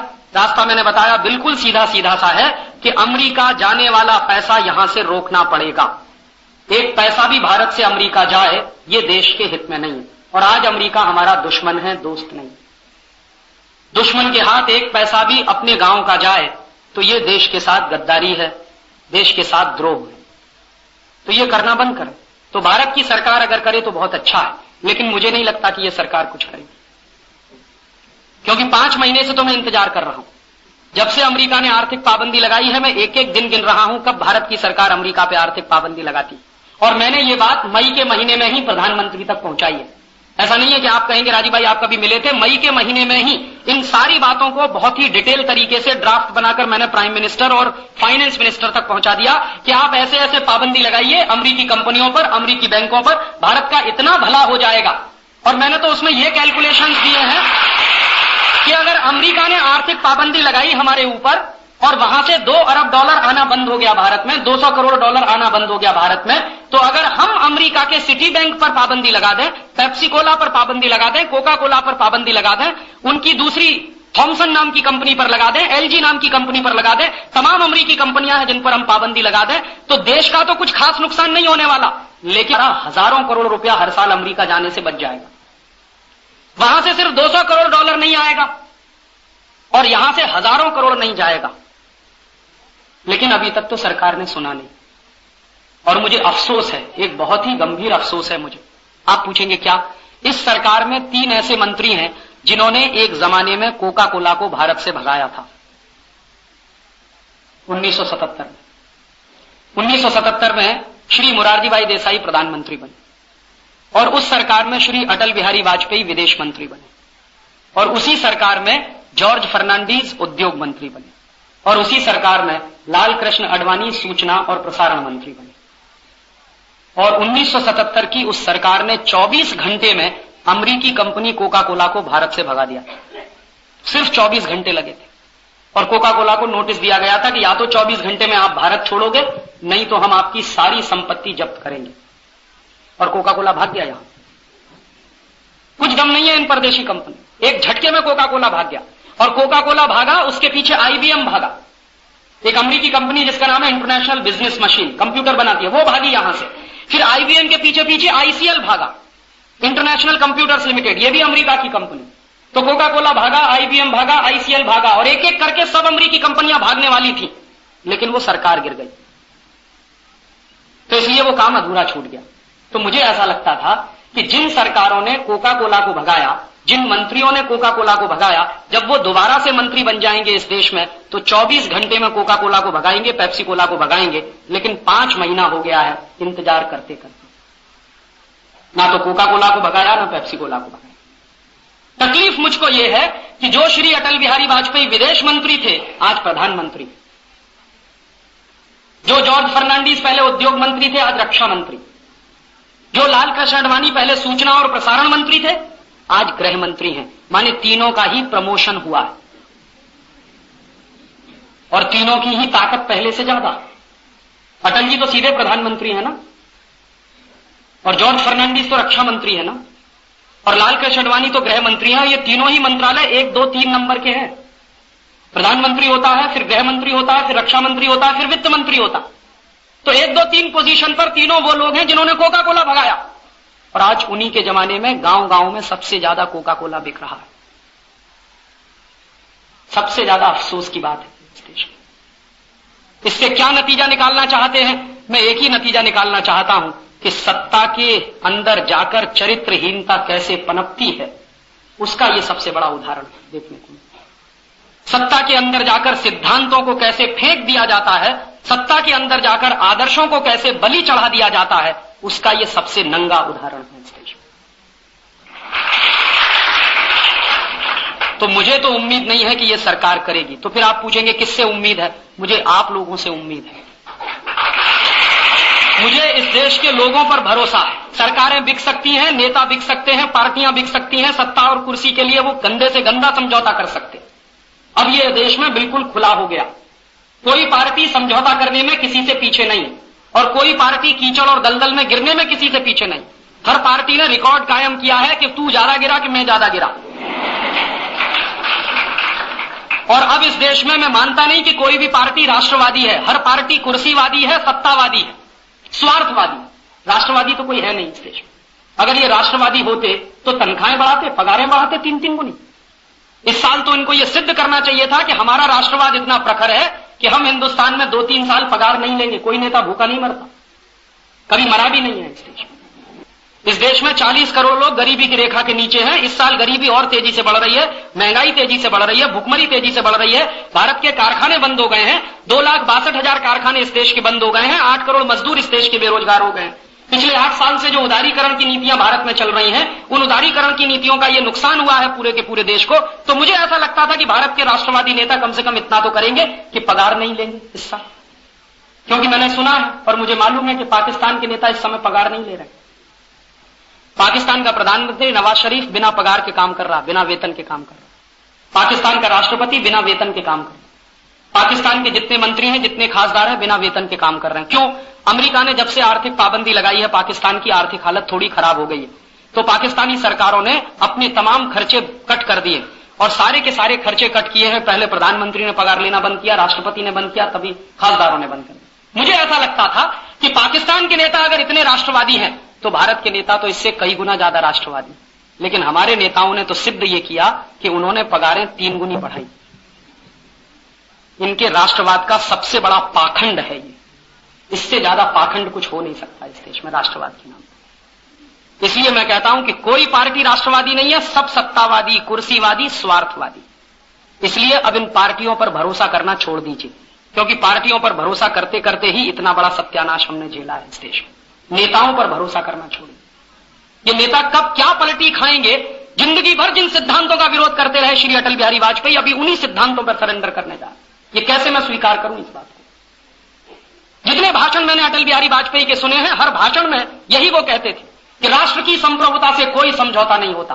राष्ट्र की संप्रभुता एक ऐसी चीज है जिस पर कोई समझौता नहीं होता, कोई सरेंडर नहीं होता। अभी वो खुद वही करने जा रहे हैं, तो कैसे मानूं मैं? तब ऐसा लगता है कि सब के सबको धृतराष्ट्र की आत्मा ने लील लिया। धृतराष्ट्र अंधा था। भगवान कृष्ण धृतराष्ट्र को अंधा क्यों कहते थे जानते हैं?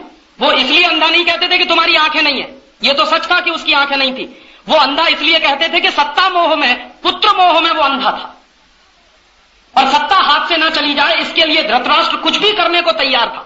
चाहे जितना अधर्म करना पड़े, चाहे जितना कुकर्म करना पड़े, चाहे जो करना पड़े, सत्ता मेरे बेटों के हाथ से नहीं जानी चाहिए, सत्ता मेरे हाथ से नहीं जानी चाहिए। इसी के लिए धृतराष्ट्र को भगवान कृष्ण ने अंधा किया कि तुम स्वार्थ में अंधे हो। और आज के नेताओं के बारे में तो मैं यही कहता हूं कि धृतराष्ट्र तो बिना आंखों के अंधा था, वो पुत्र मोह में अंधा था। इन लोगों को कौन सा पुत्र मोह है?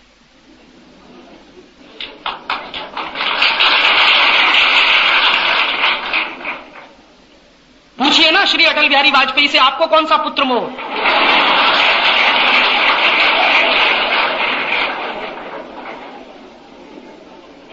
और धृतराष्ट्र आंखें नहीं होने के कारण अंधा था, ये तो सब आंखें होते हुए अंधे।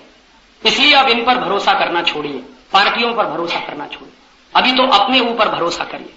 तो आप पूछेंगे दूसरा कोई रास्ता है? हां, एक रास्ता है, थोड़ा तकलीफ वाला है, लेकिन अब वही रास्ता है और कोई रास्ता नहीं। जब सरकारें देश विरोधी काम करना शुरू कर दें, राष्ट्र विरोधी काम करना शुरू कर दें, सरकारें सिर्फ स्वार्थ और सत्ता में डूबकर काम करना शुरू कर दें, तो राष्ट्र के लोगों को उठना ही होगा और खड़ा होना होगा। आप पूछेंगे हम क्या करें? सरकार पाबंदी नहीं लगाती अमेरिका पर और सरकार नहीं बंद करती अमेरिकी कंपनियों को, तो कम से कम आप तो पाबंदी लगा दीजिए अमेरिकी कंपनियों को। आप तो बंद कर दीजिए अमेरिकी कंपनियों का सामान खरीदना। ये तो आपके अधिकार क्षेत्र में है ना। इसके लिए तो प्रधानमंत्री से पूछने की जरूरत नहीं है कि मेरे घर में अमेरिकी सामान आए कि नहीं आए। आप अपने घर के प्रधानमंत्री हैं, आप अपने घर का फैसला करिए और आपके घर में यह फैसला होना ही चाहिए। कि कोई भी अमरीकी सामान आपके घर में नहीं आएगा, क्योंकि अमरीका हमारा दुश्मन है और अमरीका हमारा दुश्मन है और इस स्तर का दुश्मन है कि भारत को बर्बाद करने की कोई भी कोशिश वो चूकना नहीं चाहता। बिल क्लिंटन ने इस बात को 2 बार कहा है, इसकी गंभीरता को सोचते रहिए। बिल क्लिंटन ने कहा कि सोवियत संघ को खत्म करने के बाद अब भारत हमारी हिट लिस्ट में नंबर 1 पर, इसलिए भारत को खत्म करना अभी अमेरिका का सबसे बड़ा उद्देश्य है, क्योंकि भारत अमेरिका को टक्कर दे सकता है। अमेरिका को डर लग रहा है भारत से। क्या डर लग रहा है? भारत के वैज्ञानिकों ने बिना अमेरिकी मदद के परमाणु परीक्षण किए, भारत के वैज्ञानिकों ने बिना अमेरिकी मदद के मिसाइलें बनाई 250 किलोमीटर से लेकर 2500 किलोमीटर तक मार करने वाली। भारत के वैज्ञानिकों ने बिना अमेरिकी मदद के सुपर कंप्यूटर बनाया परम 10,000। भारत के वैज्ञानिकों ने बिना अमेरिकी मदद के क्रायोजेनिक इंजन बनाया। भारत के वैज्ञानिक बिना अमेरिकी मदद के ऐसे ऐसे काम कर रहे हैं जिसके बारे में अमेरिका बौखलाया हुआ। अमेरिका की बौखलाहट उस दिन से समझ में आ रही है जिस दिन से भारत के वैज्ञानिकों ने परम 10,000 बनाया, क्योंकि एक बार राजीव गांधी गए थे अमेरिका में सुपर कंप्यूटर मांगने, अमेरिका ने मना कर दिया कि हम नहीं देंगे आपको सुपर कंप्यूटर। राजीव गांधी लौट के आए। लौट कर आने के बाद भारत के वैज्ञानिकों की एक मीटिंग हुई और डिपार्टमेंट ऑफ टेलीकम्युनिकेशन में एक साइंटिस्ट थे, उनका नाम है डॉक्टर भाटकर। तो डॉक्टर भाटकर को कहा गया कि आपकी जिम्मेदारी है कि आप भारत में सुपर कंप्यूटर बनाएं, अमेरिका हमको नहीं देगा, कोई भी देश हमको नहीं देगा, हमको खुद बनाना पड़ेगा।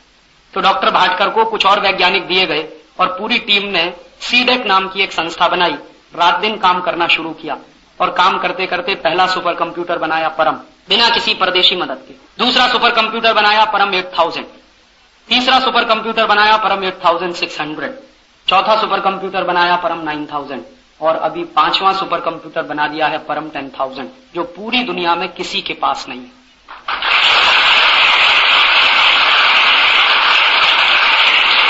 परम 10,000 नाम का सुपर कंप्यूटर पूरी दुनिया में सिर्फ हमारे पास है। इस क्वालिटी का सुपर कंप्यूटर ना अमेरिका में है ना जापान में, और मैं परम 10,000 पे देख चुका हूं काम करके। मैं पूरा एक दिन, अभी कुछ दिन पहले मैं परम 10,000 सुपर कंप्यूटर के साथ ही रहा, इस बात का अंदाजा करने के लिए कि इसके स्पीड्स कितने हैं, कैलकुलेशंस कितने फास्ट हैं। परम 10,000 का कैलकुलेशन कितना फास्ट है आप इससे अंदाजा लगाइए कि अमेरिका का जो बेस्ट क्वालिटी का सुपर कंप्यूटर है वो जितनी सेकंड्स में कैलकुलेशन करता है, हमारा परम 10,000 उससे 10 गुना कम समय में कैलकुलेशन करता है। माने इस बात को ऐसे भी कहा जा सकता है कि परम 10,000 अमेरिकी सुपर कंप्यूटरों से 10 गुना ज्यादा तेजी से काम करता है। और खर्चा कितना आया? सिर्फ 167 करोड़ रुपए।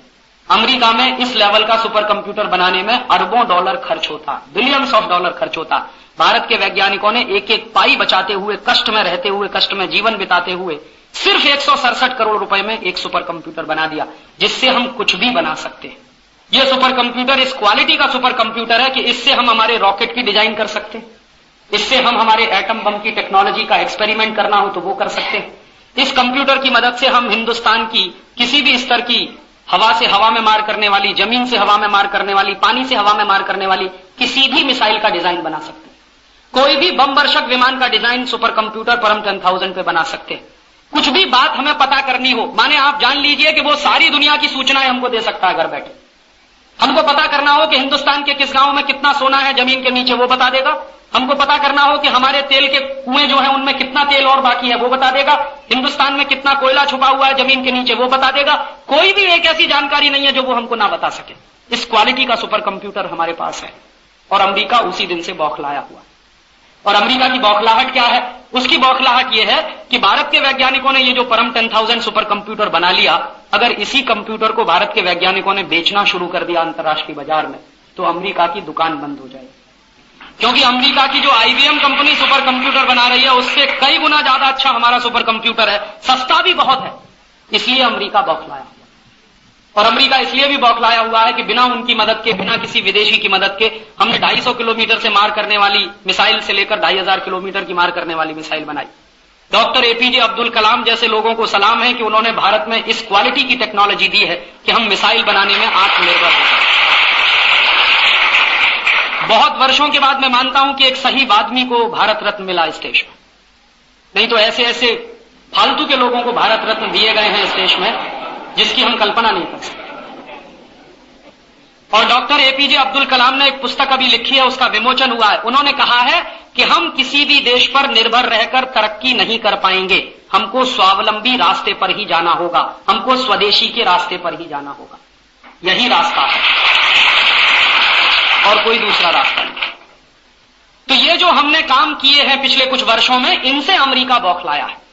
और हमने ये जो अणु परीक्षण कर लिया, इस अणु परीक्षण के बाद ये सिद्ध हो गया है कि भारत 400-500 अणु बम बना सकता है। ये बातें अमेरिका को मालूम है, दूसरे देशों को भी मालूम है। तो अमेरिका इस बात से भी बौखलाया हुआ है कि भारत ने कभी अणु बम बना लिया और वो अणु बम किसी तरह से इराक पहुंच गया, सद्दाम हुसैन के हाथ में आ गया,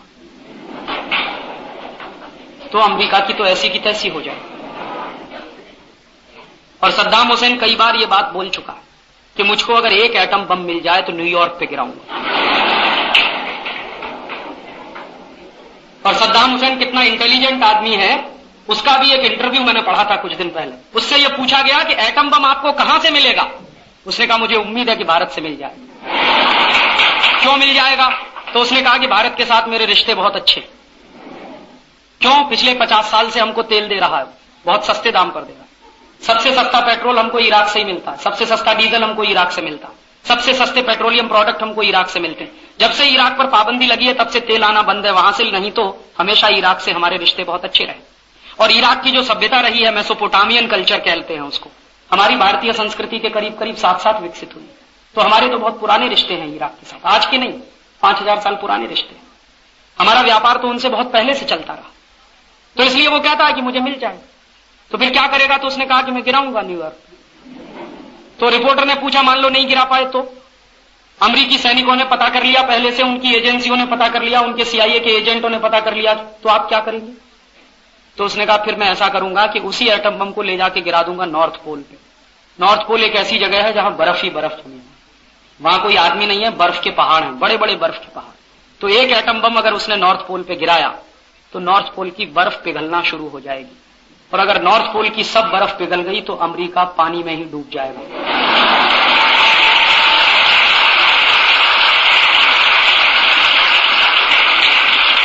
इसलिए अमेरिका बौखलाया हुआ है कि कहीं ये एटम बम अगर सद्दाम हुसैन के हाथ में लगा तो अमेरिकी हालत बहुत खराब हो सकती है। और इस बौखलाहट में अमेरिका ये सब कर रहा है। मेरा यह मानना है कि अमेरिका ने पिछले 50 साल में जितने पाप किए हैं उन सब पापों की सजा उसको मिलेगी एक ना एक दिन, क्योंकि दुनिया में सत्य है और दुनिया में सत्य की सुरक्षा भी होती रही है। आज से नहीं, रावण के जमाने से, कंस के जमाने से। रावण चाहे जितना ताकतवर हो जाए, कंस चाहे जितना ताकतवर हो जाए, एक ना एक दिन उनको मरना ही होता है। और जो जितने अहंकारी होते हैं वो मरते भी उतने जल्दी। इसलिए अमेरिका को एक ना एक दिन तो भुगतान करना ही है। वो आज करेगा, नहीं तो साल भर बाद करेगा, नहीं तो 2 साल बाद करेगा। हमको हमारे देश के बारे में सोचना होगा कि हम अमेरिका से अपनी दूरी कैसे बढ़ाएं। दोस्ती करेंगे नुकसान होगा, दूरी रहेगी फायदे में रहेंगे। और मेरा मानना यह है कि अगले साल मई 1999 के बाद जब डॉलर गिरना शुरू हो जाएगा तो हमारा व्यापार जितना डॉलर में होगा उतना ही नुकसान। इसलिए डॉलर पे डिपेंडेंस हमको कम करना होगा। और डॉलर पर डिपेंडेंस कम करने के लिए बहुत जरूरी है कि भारत से अमेरिकी कंपनियों को विदा कर दिया जाए, भगा दिया जाए। इसलिए मैंने आपसे अपील की कि भारत सरकार नहीं भगा सकती, मत भगाए, लेकिन हम सब भगा सकते हैं। तो मेरी आपसे पहली अपील है कि अमेरिकी कंपनियों के सामान खरीदना बंद करिए, पेप्सी कोला पीना बंद करिए, कोका कोला पीना बंद करिए, Thums Up, Limca, Citra, mango Frooti, Mirinda सब पीना बंद करिए। और ये सब इसलिए भी पीना बंद करिए, Pepsi, Coca, Thums Up, Limca, Citra की ये पीने लायक नहीं है। एक तो अमेरिकी सामान है, दूसरा इसका मुनाफा अमेरिका जाता है। कितना जाता? पेप्सी की बोतल 70 पैसे की बनती है, 10 रुपए की बिकती, 1300 टका मुनाफा है अमेरिकी कंपनी को। 1300 टका मुनाफा कमाती है अमेरिकी कंपनी बाहर। ऐसी कोका कोला की बोतल 72 पैसे में बनती है, 10 रुपए की बिकती। और कोका कोला का जो टिन का पैक है 18 रुपए में मिलता है, 200 मिलीलीटर टिन पैक में जो कोका कोला है, इसका माने लगभग 100 रुपए में 1 किलो, लगभग 100 रुपए में 1 किलो। तो 100 रुपए में 1 किलो कोका कोला बिक रहा है। 14 रुपए में 1 किलो गाय का दूध मिलता है, 27 रुपए में 1 लीटर पेट्रोल मिलता है, 100 रुपए में 1 लीटर कोका कोला बिकता है। पेट्रोल से महंगा कोका कोला, गाय के दूध से महंगा कोका कोला। तो क्यों पिए हम? क्या पागल है कि बेवकूफ? इसलिए कोका कोला पीना बंद करिए, Pepsi, Thums Up, Limca, Citra, Mirinda ये सब पीना बंद करिए। और इसलिए भी पीना बंद करिए कि पीने लायक नहीं है, इसमें कार्बन डाइऑक्साइड नाम की जहरीली गैस है, sodium glutamate, potassium sorbate, lead acetate, brominated vegetable oil है, मिथाइल बेंजीन है, ये सब कैंसर करते हैं। और अभी आपको मैं एक जानकारी दे दूं, ब्रिटेन की सरकार ने अपने बाजार में से 22 लाख पेप्सी कोला की और कोका कोला की बोतलों को समुद्र में फेंकवा दिया। क्यों? ब्रिटेन के डॉक्टरों का कहना है कि पेप्सी और कोक पीने से कैंसर होता है और किडनी फेल हो जाती है। तो आप क्या चाहते हैं, कैंसर से मरना या किडनी फेल करवाना चाहते हैं? और आप तो मरेंगे, ये देश मर जाएगा आपसे पहले, क्योंकि अगर हम पेप्सी कोला पीते रहेंगे, कोका कोला पीते रहेंगे तो पैसा यहां से अमेरिका जाता रहेगा। और 70 पैसे का पानी हम 10 रुपए में पिएंगे तो कितना पैसा अमेरिका जाएगा, आप उसका अंदाजा तो लगाइए। इसलिए कल से कोई भी पेप्सी नहीं पिएगा जो भी सभा में यहां बैठे हैं,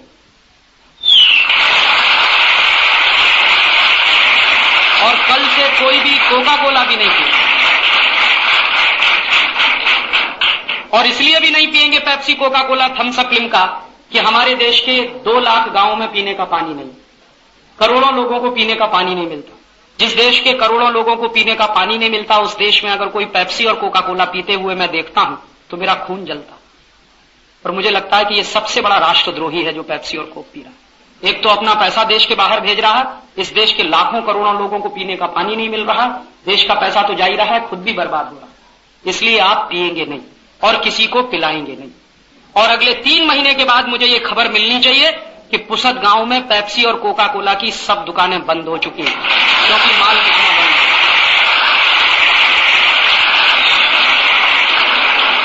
क्योंकि आप खरीदना बंद करेंगे और आप किसी को खरीदवाना भी बंद करेंगे, आप पीना बंद करेंगे, पिलाना बंद करेंगे, तो बिकना अपने आप ही बंद होगा। और 3 महीने में इस पुसद में अगर पेप्सी और कोका कोला बिकना शून्य हो जाए, एक भी बोतल उनकी बिकेगी नहीं, तो अमेरिका के खिलाफ हम मानेंगे कि पुसद के लोगों ने सैंक्शन लगा दिया और अमेरिका के खिलाफ पुसद के लोगों ने लड़ाई जीती। ऐसे ही मेरा एक दूसरा निवेदन है, बहुत लोग ऐसा बोलेंगे कि क्या पिए फिर राजीव भाई, नारियल का पानी, संतरे का रस, मौसम्मी का रस, नींबू का शरबत, दही की लस्सी, दही की ताक, दही की छाछ, गाय का दूध, कुछ नहीं मिले तो माटले का पानी तो है घर में सबके पास पीने, तो माटले का पानी पिएंगे, लेकिन पेप्सी नहीं, कोक नहीं, थम्स अप नहीं, लिम्का नहीं, सिट्रा नहीं। और ऐसे ही एक और अमरीकी कंपनी है जिसका माल पुसद में बिकना नहीं चाहिए, उसका नाम है कॉलगेट पामोलिव। और इस कॉलगेट पामोलिव का सामान खरीदना हर व्यक्ति बंद करेगा, किसी के घर में भी कॉलगेट नहीं आना चाहिए। और इसकी डेडलाइन भी 3 महीने रखिए कि 3 महीने के बाद कॉलगेट की बिक्री पुसद में खत्म हो जानी चाहिए, कोई कॉलगेट नहीं खरीदेगा। और कॉलगेट के अलावा आप पूछेंगे क्या क्लोजअप खरीदे, वो भी नहीं खरीदे। Colgate, Closeup, Cibaca, Forhans, Pepsodent, ये सब खरीदना बंद, एक भी पेस्ट खरीदने लायक नहीं है। कॉलगेट तो अमेरिकी कंपनी है, पेप्सोडेंट, क्लोजअप, सिबाका, फॉरहंस, ये सब यूरोप की कंपनियां, और यूरोप भी आज हमारी मदद नहीं कर रहा है। अमेरिका ने जिस तरह से सैंक्शंस लगाए थे, यूरोप ने उसमें हाँ में हाँ मिलाई है, इसलिए यूरोप से कोई दोस्ती नहीं है। और यही यूरोप है जो 200-250 साल हमको लूटता रहा। यही डच कंपनियां थी जो हमको लूटती रही, फ्रांसीसी कंपनियां थी जिन्होंने लूटा, अंग्रेजी कंपनियां थी इन्होंने लूटा। इसलिए यूरोप भी भारत का कभी दोस्त नहीं रह सकता, इसलिए यूरोपियन कंपनियों का माल भी नहीं खरीदे। तो पेप्सी, कोका, थम्सअप के साथ साथ कॉलगेट, क्लोजअप, सिबाका, फॉरेंस, पेप्सोडेंट सब खरीदना बंद। तो आप पूछेंगे फिर क्या, लिम्बा की काढ़ी, नीम का दातुन घर घर में आए, नीम का दातुन करें, बबूल का दातुन करें, नीम का दातुन, बबूल का दातुन करें, और उसके साथ साथ हर व्यक्ति एक नीम का झाड़ लगाए, क्योंकि नीम का दातुन जिनको चाहिए वो एक नीम का झाड़ भी लगाएं। हिंदुस्तान में 98 करोड़ लोग हैं, हर व्यक्ति अगर एक नीम का झाड़ लगाए हर साल तो 98 करोड़ नीम के झाड़ लगेंगे और नीम का दातुन हर व्यक्ति को मुफ्त में उपलब्ध हो सकेगा। तो नीम का दातुन करिए। और इसके फायदे क्या हैं? अगर सारे देश के लोग पेस्ट खरीदना बंद करें और 50 पैसे में एक काढ़ी भी खरीदें तो किसी गरीब आदमी को रोजगार मिलेगा नीम का दातुन बेचने का। और अगर सारे देश के लोग नीम का दातुन खरीदें तो इस देश के 4 लाख गरीबों को रोजगार मिलेगा, और 4 लाख गरीबों को रोजगार देंगे और 450 करोड़ रुपया हमारा अमेरिका जाने से बच जाएगा। तो ये कॉलगेट, क्लोजअप, सिबाका, फॉरेंस, पेप्सोडेंट खरीदना बंद। और नीम का दातुन इसलिए भी करें कि क्वालिटी में बहुत अच्छा है, ऑक्सीजन बहुत निकलता है नीम के पेड़ से, और दूसरा नीम का पेड़ 300 तरह के कीटाणुओं को मार सकता है। तो लगातार आपके मुंह में जो कीटाणु पनप रहे हैं उससे सुरक्षा करेगा आपकी नीम का दातुन। माने लगातार सुरक्षा चक्र नीम का दातुन देगा, और लगातार कीटाणुओं से लड़ने का काम भी नीम का दातुन करेगा। जो लोग दातुन नहीं कर सकते वो दंत मंजन करें। लाल दंत मंजन है, काला दंत मंजन है, वीको वज्रदंती है, या कोई दंत मंजन अपने घर में भी बना लीजिए।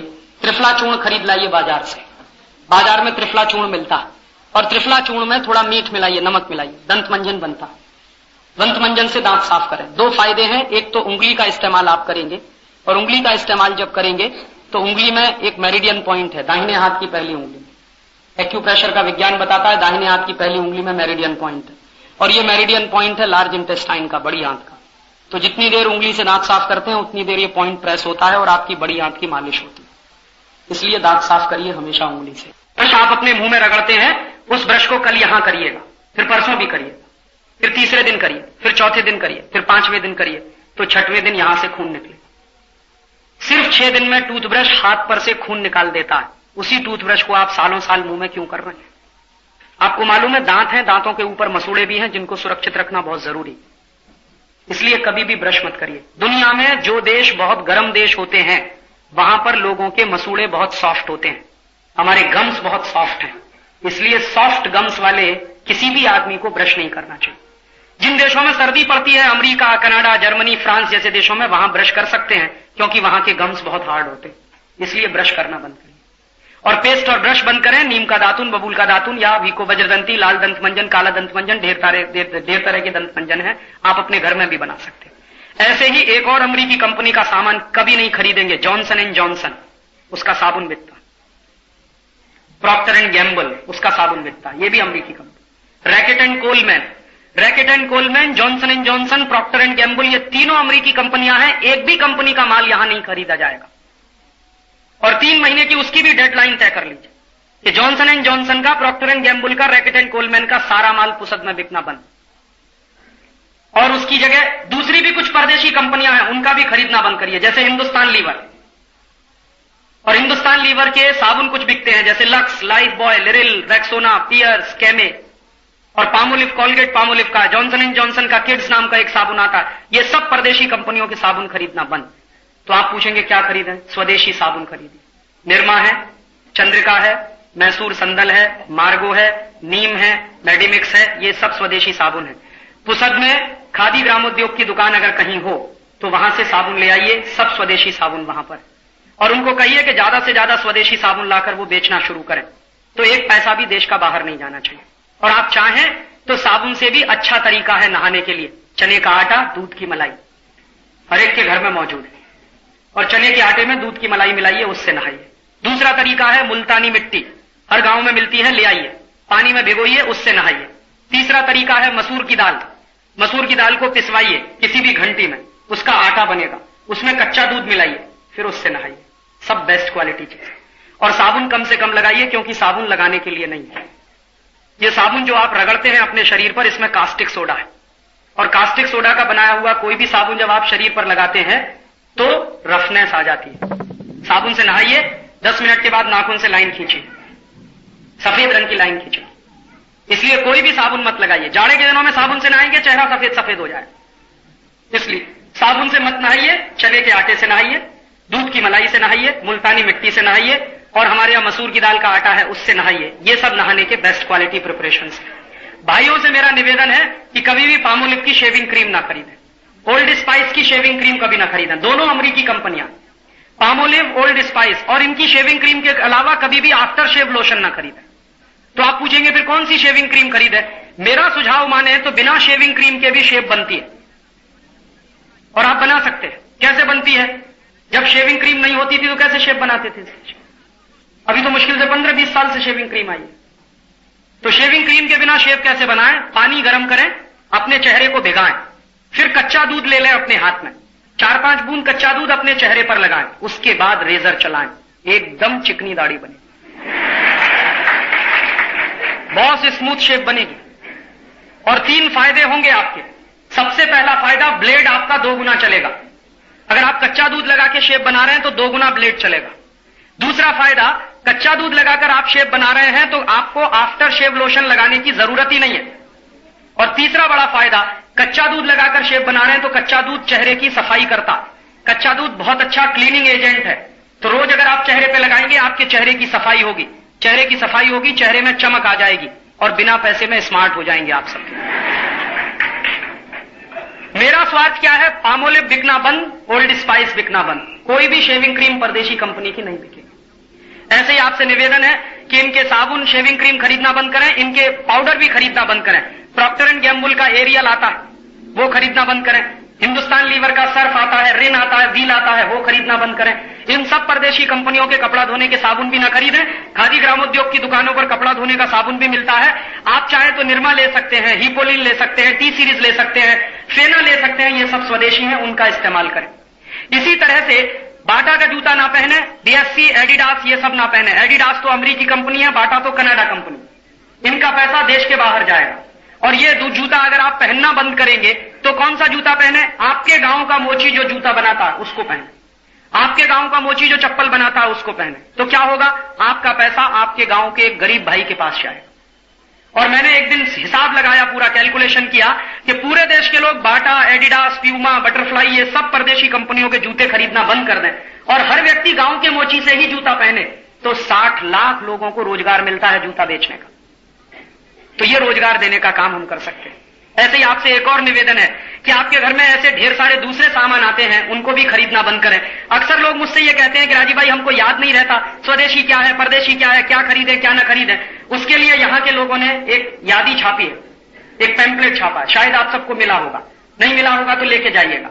और यहाँ के साथियों को मैं अपील करूंगा कि वो हर एक के घर में वो यादी पहुंचाएं। सबसे बड़ा पुण्य का काम इस समय देश में यही हो सकता है कि आप अपने अपने नाम से कोई 1000 यादी छापे, कोई 10,000 छापे, एक एक घर में पहुंचाए। स्वदेशी क्या, परदेशी क्या, हर व्यक्ति को ये माहिती होनी ही चाहिए, हर व्यक्ति को ये जानकारी होनी ही चाहिए। तो वो यादी मिल जाएगी, पैम्पलेट मिल जाएगा और वो पुस्तिका लेकर जाएं। ऐसे कुछ पुस्तकें भी हैं यहाँ के साथियों के पास, वो पुस्तकें भी आप ले सकते हैं।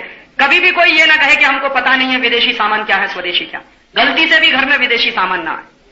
इसी तरह से आपसे एक और निवेदन है कि आप लोग बन सके उतना खादी पहने, ये जीन्स पहनना बंद करें और जीन्स का कोई भी कपड़ा ना पहने। ये सबसे फालतू का कपड़ा है, दुनिया में सबसे इडियोटिक कपड़ा है जीन्स। और आजकल के नौजवानों में बड़ा फैशन आ गया है जीन्स पहनने, और ऐसे बेवकूफ हो गए हैं आजकल के लड़के लड़कियां। एक दिन मैं मुंबई नाम के शहर में गया, एक कॉलेज में मेरा जाहिर व्याख्यान था। कॉलेज में मैं गया तो सब लड़के लड़कियां जीन्स पहनकर आए थे और एकदम स्किन टाइट जीन्स पहने हुए थे। तो मैंने पूछा एक लड़के को कि सब लोग क्यों जीन्स पहन के आए? तो उसने कहा जीन्स डे है। उसी दिन मैंने अपना सिर पीटा कि जीन्स डे होने लगा इस देश में। कहने लगे राजीव भाई यहां तो चॉकलेट डे भी होता, यहां तो रोज डे भी होता, यहां तो वैलेंटाइन डे भी होता। हम मनाते थे रक्षाबंधन, हम मनाते थे दिवाली, हम मनाते थे होली, दशहरा, अब मनाते हैं जीन्स डे, अब चॉकलेट डे। कैसा सत्यानाश हुआ है भारतीय संस्कृति। और जब मेरा व्याख्यान शुरू हुआ तो सारे लड़के लड़कियां हॉल में आ गए। मैंने उन सबको कहा बैठ जाओ। कहने लगे बैठ नहीं सकते, क्योंकि इतनी टाइट जीन्स पहन रखी थी कि बैठते ही फटती। मैंने एक लड़के को कहा कि भाई तकलीफ क्या है तुझको? उसने कहा मुश्किल से राजीव भाई ये मैंने चढ़ाई है। तो मैंने कहा कैसे चढ़ाते हैं? तो उसने कहा जमीन पे लेटना पड़ता है, खींच खींच के चढ़ाना। मैंने कहा भाई तू पागल है, इडियट है कि स्मार्ट है? चढ़ाने में तकलीफ होती है, उतारने में उससे ज्यादा तकलीफ होती है। वो खुद ही कह रहा था कि जब उतारते हैं तो पता नहीं अंदर का क्या क्या उतरता।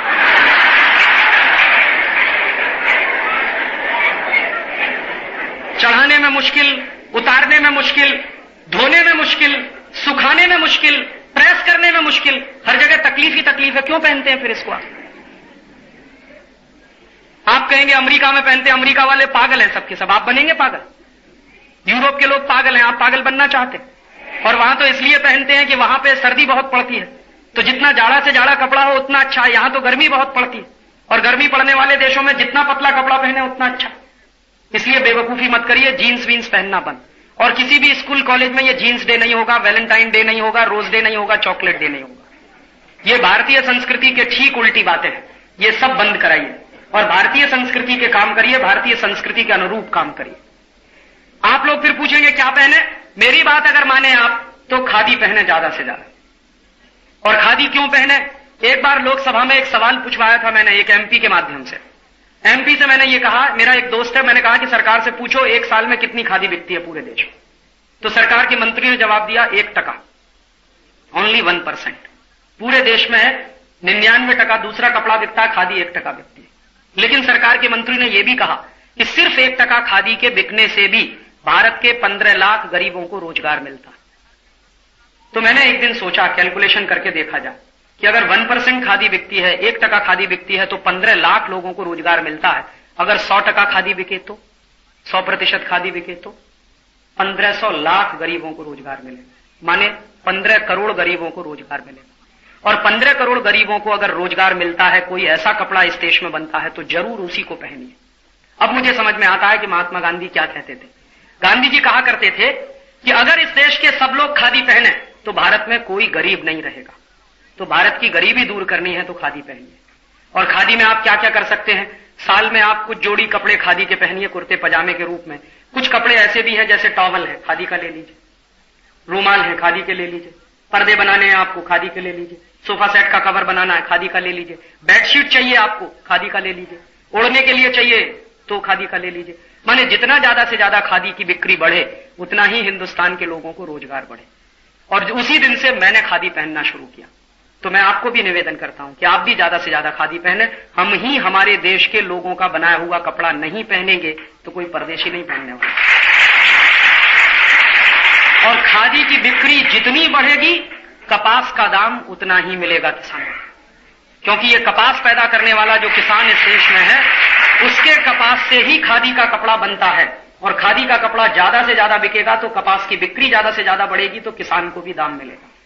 तो भारत के किसान का भला होगा, भारत के मजदूरों का भला होगा, इस देश के गरीबों को रोजगार मिलेगा। और एक आपसे और निवेदन है कि हम लोग ये जो परदेशी कंपनियों का बहिष्कार कर रहे हैं, अमेरिकी कंपनियों का पूरी ताकत से बहिष्कार कर रहे हैं, इसके साथ साथ एक काम और करिए, अमेरिकी बैंकों का बहिष्कार करिए। मेरा निवेदन यह है, वैसे तो शायद मुझे उम्मीद नहीं, लेकिन फिर भी मैं आपसे यह कहना चाहता हूं, जानकारी के लिए, ध्यान रखने के लिए, कि आपके किसी दोस्त का या आपका सिटी बैंक में कोई खाता हो तो उसको तत्काल बंद करेंगे। हमें सिटी बैंक में अपना कोई खाता नहीं रखना। स्टेट बैंक ऑफ इंडिया में रखिए। भारत के तमाम नेशनल बैंक हैं, जो हमारे राष्ट्रीय बैंक हैं या हमारे कोऑपरेटिव बैंक हैं, उनमें अपने बैंक अकाउंट खोलिए, ना कि सिटी बैंक में, अमेरिकन एक्सप्रेस में या एनजेड गुंडलेज में।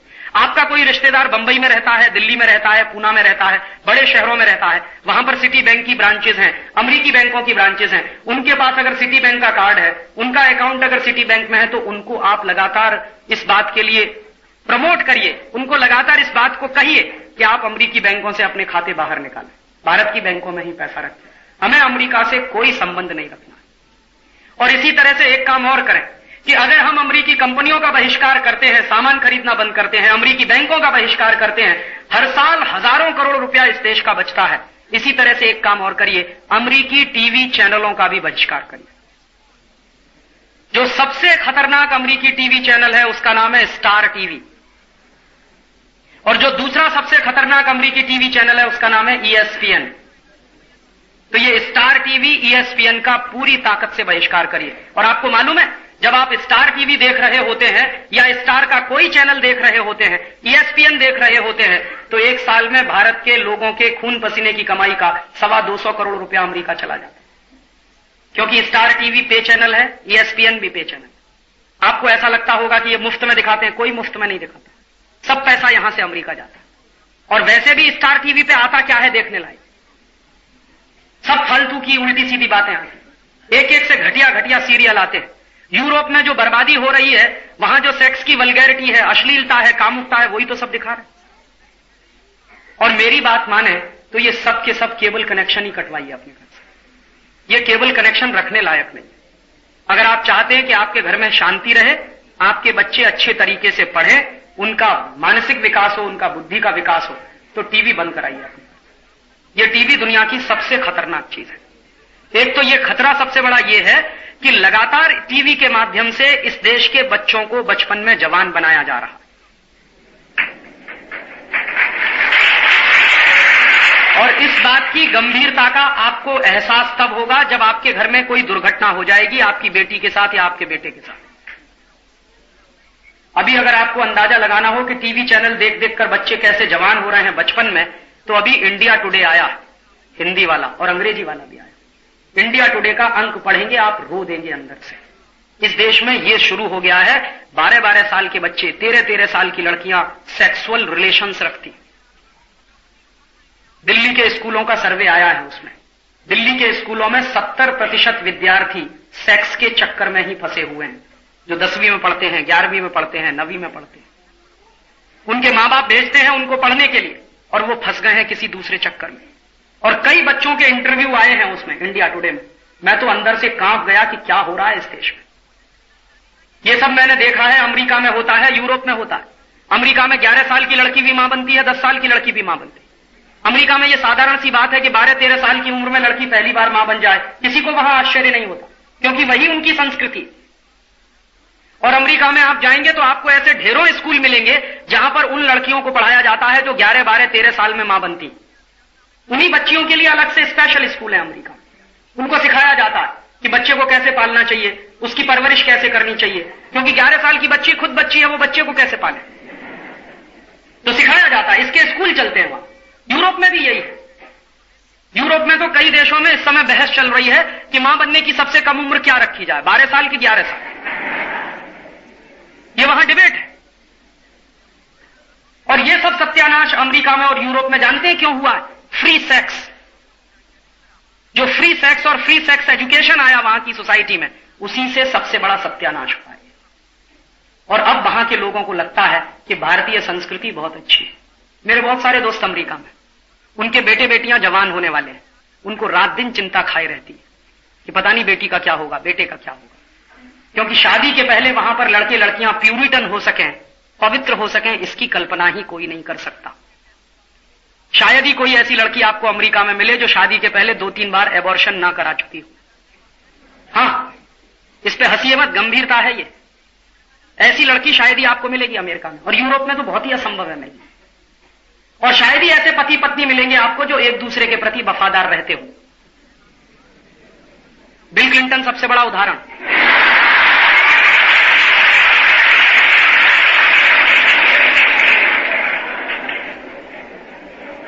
ये अमेरिका में संभव है कि बिल क्लिंटन इतना बड़ा तमाशा करे फिर भी बीवी उसकी तलाक न दे उसको। ये अमेरिका में चल सकता, भारत में नहीं चलने वाला। भारत में एक्स्ट्रा मैरिटल रिलेशंस की कोई परमिशन नहीं है समाज में। यहां एक्स्ट्रा मैरिटल रिलेशन पाप माना जाता है, पर स्त्री गमन पाप माना जाता है, पर पुरुष गमन पाप माना जाता है, और यह सबसे बड़ा पाप माना जाता है। और इसको रोकने के लिए ही भारत के ऋषियों ने, मुनियों ने संयम नाम की संस्कृति विकसित की है कि संयम रखो अपने ऊपर। दूसरे की मां को मां की तरह से देखो, दूसरे की बेटी को बेटी की तरह से देखो, बहन की तरह से देखो। यहां स्त्री स्त्री नहीं है, या तो मां है, या तो बहन है, या तो बेटी है। तो जैसे ही किसी स्त्री को हम स्त्री के रूप में देखते हैं तो एक भाव होता है, और उसको मां के रूप में जब देखते हैं तो तुरंत भाव बदलता है। जैसे ही किसी स्त्री को स्त्री के रूप में देखते हैं तो एक भाव होता है, लेकिन जब उसको बहन के रूप में देखना शुरू करते हैं तुरंत भाव बदलता है। बेटी के रूप में देखना शुरू करते हैं, भाव बदल जाता है। मन में पवित्रता आ जाती है, मन में संयम आ जाता है। और यह पवित्रता और संयम की बहुत पुरानी संस्कृति है भारत की, जिसको तोड़ने की साजिश हो रही है टेलीविजन के माध्यम से। टेलीविजन में आप देखिए जितने सीरियल्स आते हैं, सब सीरियल एक्स्ट्रा मैरिटल रिलेशंस दिखाते हैं। किसी की बीवी किसी के साथ भागी, किसी का पति किसी के साथ भागा, कोई किसी की प्रेमिका को लेकर भाग गया, कोई किसी के प्रेमी के साथ चली गई। यही सब किस्से कहानियां, और उसके लिए मारधाड़, लड़ाई झगड़े, इसकी हत्या करवाना, उसकी हत्या करवाना, इसके खिलाफ साजिश करना, उसके खिलाफ साजिश। तो आप सोचिए आप देख क्या रहे हैं? भारतीय संस्कृति की ठीक उल्टी बातें आपको दिखाई जा रही। और स्वाभिमान जैसे सीरियल तो महासत्यानाशी है। हमारे देश में कोई भी बहन या बेटी शादी के पहले मां बने तो ये सबसे बड़ा कलंक है। और स्वाभिमान सीरियल में हर लड़की को शादी के पहले ही मां बनता हुआ दिखाते हैं। क्यों दिखा रहे हैं? ताकि भारत के लोग भी बिल क्लिंटन की तरह से करें। ये आपके लिए नहीं संभव है। टेलीविजन में जो कुछ दिखा रहा है वो आप नहीं कर पाएंगे, क्योंकि भारतीय संस्कृति में इसकी परमिशन नहीं। तो आप इसको देखना बंद कर दीजिए। जो आप कर नहीं सकते उसको देखने से कोई फायदा नहीं, सिवाय मन में कुंठा पालेंगे। और कुंठा इतनी बढ़ती चली जाएगी कि एक दिन इस देश में ऐसी भी नौबत आ सकती है, जैसी अभी मैंने पढ़ा एक दिन अखबार, तो मेरी तो आत्मा कांप गई उस दिन। सांगली नाम के एक गांव में एक 18 साल के लड़के ने 12 साल की लड़की को चाकू घोंप के मार दिया। क्यों? उस अमृता देशपांडे नाम की लड़की का कसूर क्या था? एक लंपट आवारा नौजवान ने उसको फ्लर्ट करने की कोशिश की और उसने ताकत के साथ मना किया तो उसको चाकू घोंप के मार दिया। जरा सोचिए तो सही कि इस तरह की हैवानियत कहां से आ रही है, इस तरह की राक्षसी प्रवृत्ति के नौजवान कहां से पैदा हो रहे हैं। अभी कुछ दिन पहले यही हुआ था ठाणा में। रिंकू पाटिल नाम की एक लड़की को क्लासरूम में परीक्षा देते समय मिट्टी का तेल डालकर, घासलेट डालकर जला दिया था, क्योंकि उसने मना कर दिया था एक लड़के को। तो इस तरह की दुर्घटनाएं बढ़ती चली जाएं, आप यही चाहते हैं समाज में? हमारी मां बहन बेटियां सड़क पर चलना असुरक्षित हो जाएं, यही चाहते हैं हम सब? इस देश की एक एक बहन, एक एक बेटी सड़क पर निकलने में मुश्किल पैदा हो जाएगी अगर इसी तरह के टीवी सीरियल इस देश में दिखाए जाएंगे, इसी तरह की फिल्में दिखाई जाएंगी। इसलिए आप लोग इसको जल्दी से जल्दी बंद कर दीजिए अपने घर में। और आपने इसको बंद किया तो शांति आएगी, आपके घर में संस्कार बनेंगे, आपके बच्चों के संस्कार आपके भी बनेंगे। और जो आपका चित्त भटक रहा है फालतू की बातों में, कामुकता में, अश्लीलता में, सेक्स की वल्गैरिटी में हम सब फंसते चले जा रहे हैं धीरे धीरे, वो सब फंसाव बच सकता है, रुक सकता है। और हमारे यहां इस बात पर गंभीरता से ध्यान दीजिए। कहा जाता है अगर चरित्र गया तो सब गया। If character is lost everything is lost. TV रखा रहेगा, करेक्टर चला जाएगा, क्या करेंगे टीवी लेके फिर? अगर आपके बच्चों का चरित्र ही खलास हो गया तो टीवी का करेंगे क्या? इसलिए चरित्र बचाइए अपने बच्चों का और चरित्र बनाइए अपने बच्चों का। और मैं कहता हूं कि जो मां बाप अपने बच्चों को चरित्र नहीं दे सकते, संस्कार नहीं दे सकते, उनको मां बाप नहीं बनना चाहिए। बहुत बड़ी जिम्मेदारी का काम है। बच्चों का पैदा होना बहुत आसान है, लेकिन बच्चों को संस्कार देकर एक जिम्मेदार नागरिक बनाना इस दुनिया का सबसे मुश्किल काम है। तो जिनको संस्कार देना नहीं आता, जिनको बच्चों को चरित्र की शिक्षा देनी नहीं आती, वो मां बाप ना बने कृपया करके। कम से कम इस भारत पर बोझा तो ना बढ़े। और अगर आप मां बाप बने हैं तो उसकी गंभीरता को समझें और उसको निभाएं। आप ही अगर टीवी के सामने बैठ जाएंगे अश्लीलता और कामुकता देखने के लिए, तो आपके बच्चे कैसे रोकेंगे? ऐसा तो हो नहीं सकता कि आप बच्चों को कहें कि तुम होमवर्क करो, हम टीवी देखेंगे। इसलिए बहुत जल्दी अपने घर से केबल कनेक्शन निकालिए। पैसा भी देना बचेगा इस देश का, हर साल 250-250 करोड़ रुपया बचेगा। और ये केबल कनेक्शन निकल जाए तो दूसरे बहुत सारे काम हैं जिनको आप करिए। अपने बच्चों को साहित्य की शिक्षा दीजिए, अपने बच्चों को संस्कृति पढ़ाइए, अपने बच्चों को भारतीयता बताइए, अपने बच्चों को संगीत सिखाइए, अपने बच्चों को कला सिखाइए, पेंटिंग बनाना सिखाइए, मूर्ति बनाना सिखाइए, वायलिन बजाना सिखाइए, गिटार बजाना सिखाइए, सितार बजाना सिखाइए। तमाम काम हैं जो कर सकते हैं और आप करवा सकते हैं अपने बच्चों से। तो साहित्य है, संगीत है और कला है, इनकी शिक्षा गहराई के साथ बच्चों को मिलनी चाहिए, तो भारतीयता बढ़ेगी और भारतीय संस्कृति का विकास होगा। और ये अश्लीलता कम होगी, कामुकता कम होगी और अमरीकी संस्कृति भारत में रुक जाएगी। तो ये काम भी हमको करना है। साथ साथ ये काम चलेगा, एक तरफ परदेशी सामानों का बहिष्कार, दूसरी तरफ अमरीकी सामानों का पूरी तरह से खरीदना बंद, सिर्फ स्वदेशी ही खरीदेंगे, खादी पहनेंगे और अपने घर में बन सके उतना ये केबल कनेक्शंस को निकालेंगे और केबल कनेक्शंस निकालकर घर घर को मुक्त कराएंगे, भारतीय संस्कृति को फिर से वापस लाएंगे। ये कुछ कुछ काम हैं जिनको हर व्यक्ति अगर करे तो इस देश का कुछ भी नहीं बिगाड़ पाएगा अमेरिका, और हम बचे रहेंगे अमेरिका के दुष्प्रभाव से, हम बचे रहेंगे यूरोप के दुष्प्रभाव से। यही आपसे मैं कहने आया था और आपसे कुछ मांगने आया हूं, वोट मांगने नहीं आया। किसी पार्टी से मेरा कोई रिश्ता नहीं है और ना आपसे नोट मांगने आया। तो आप पूछेंगे क्या मांगने आया? आपसे संकल्प मांगने आया हूं, वो भी अपने लिए नहीं, इस राष्ट्र के लिए। आपका संकल्प चाहिए। एक तो आप हमेशा स्वदेशी इस्तेमाल करें, ये संकल्प चाहिए। अमरीकी सामानों का बहिष्कार करें, ये संकल्प चाहिए। और आपके घर में परदेशी टीवी चैनल बंद हो जाएं, इसका संकल्प चाहिए। और ये संकल्प अगर आप मुझे देंगे तो मुझे लगेगा कि इस देश में क्रांति हो सकती है। क्रांति आपके घर से होगी। क्रांति पहले अंदर होती है, बाहर बाद में होती है। और अगर ये काम शुरू हो जाए गांव गांव गली गली इस देश में, तो वैचारिक क्रांति अपने आप शुरू हो जाएगी। और भारत ही नहीं, दुनिया के हर देश का एक उदाहरण है कि हर देश में पहले वैचारिक क्रांति होती है, उसके बाद कोई दूसरी क्रांति होती है। तो भारत में भी पहले वैचारिक क्रांति करनी है और इसी क्रांति के लिए हम लोग ये आजादी बचाओ आंदोलन चला रहे हैं। तो आपको मैं निवेदन करने आया कि आजादी बचाओ आंदोलन के लिए संकल्प दें कि आपके घर में स्वदेशी आएगा, परदेशी का बहिष्कार, अमरीकी सामानों का बहिष्कार और अमरीकी टीवी चैनल, परदेशी टीवी चैनलों का बहिष्कार। और जो लोग संकल्प ले सकें वो कृपया अपने स्थान पर खड़े हो जाएं। मैं एक एक शब्द दोहराऊंगा, आप मेरे पीछे कहेंगे। मैं एक एक वाक्य कहूंगा, आप मेरे पीछे वो संकल्प लेंगे। मैं आपसे जो कुछ कहूंगा आप उसको दोहराएंगे और बहनें जहां मैं कहूंगा करूंगा, वहां बहनें कहेंगी करूंगी। इसका ध्यान रखें। और हम लोग गंभीरता के साथ ये संकल्प लेंगे और इसको अपने जीवन में पालन करने की कोशिश करेंगे। बोलिए, मैं संकल्प करता हूं कि अपने राष्ट्र की आर्थिक आजादी, राजनीतिक संप्रभुता और सांस्कृतिक अस्मिता की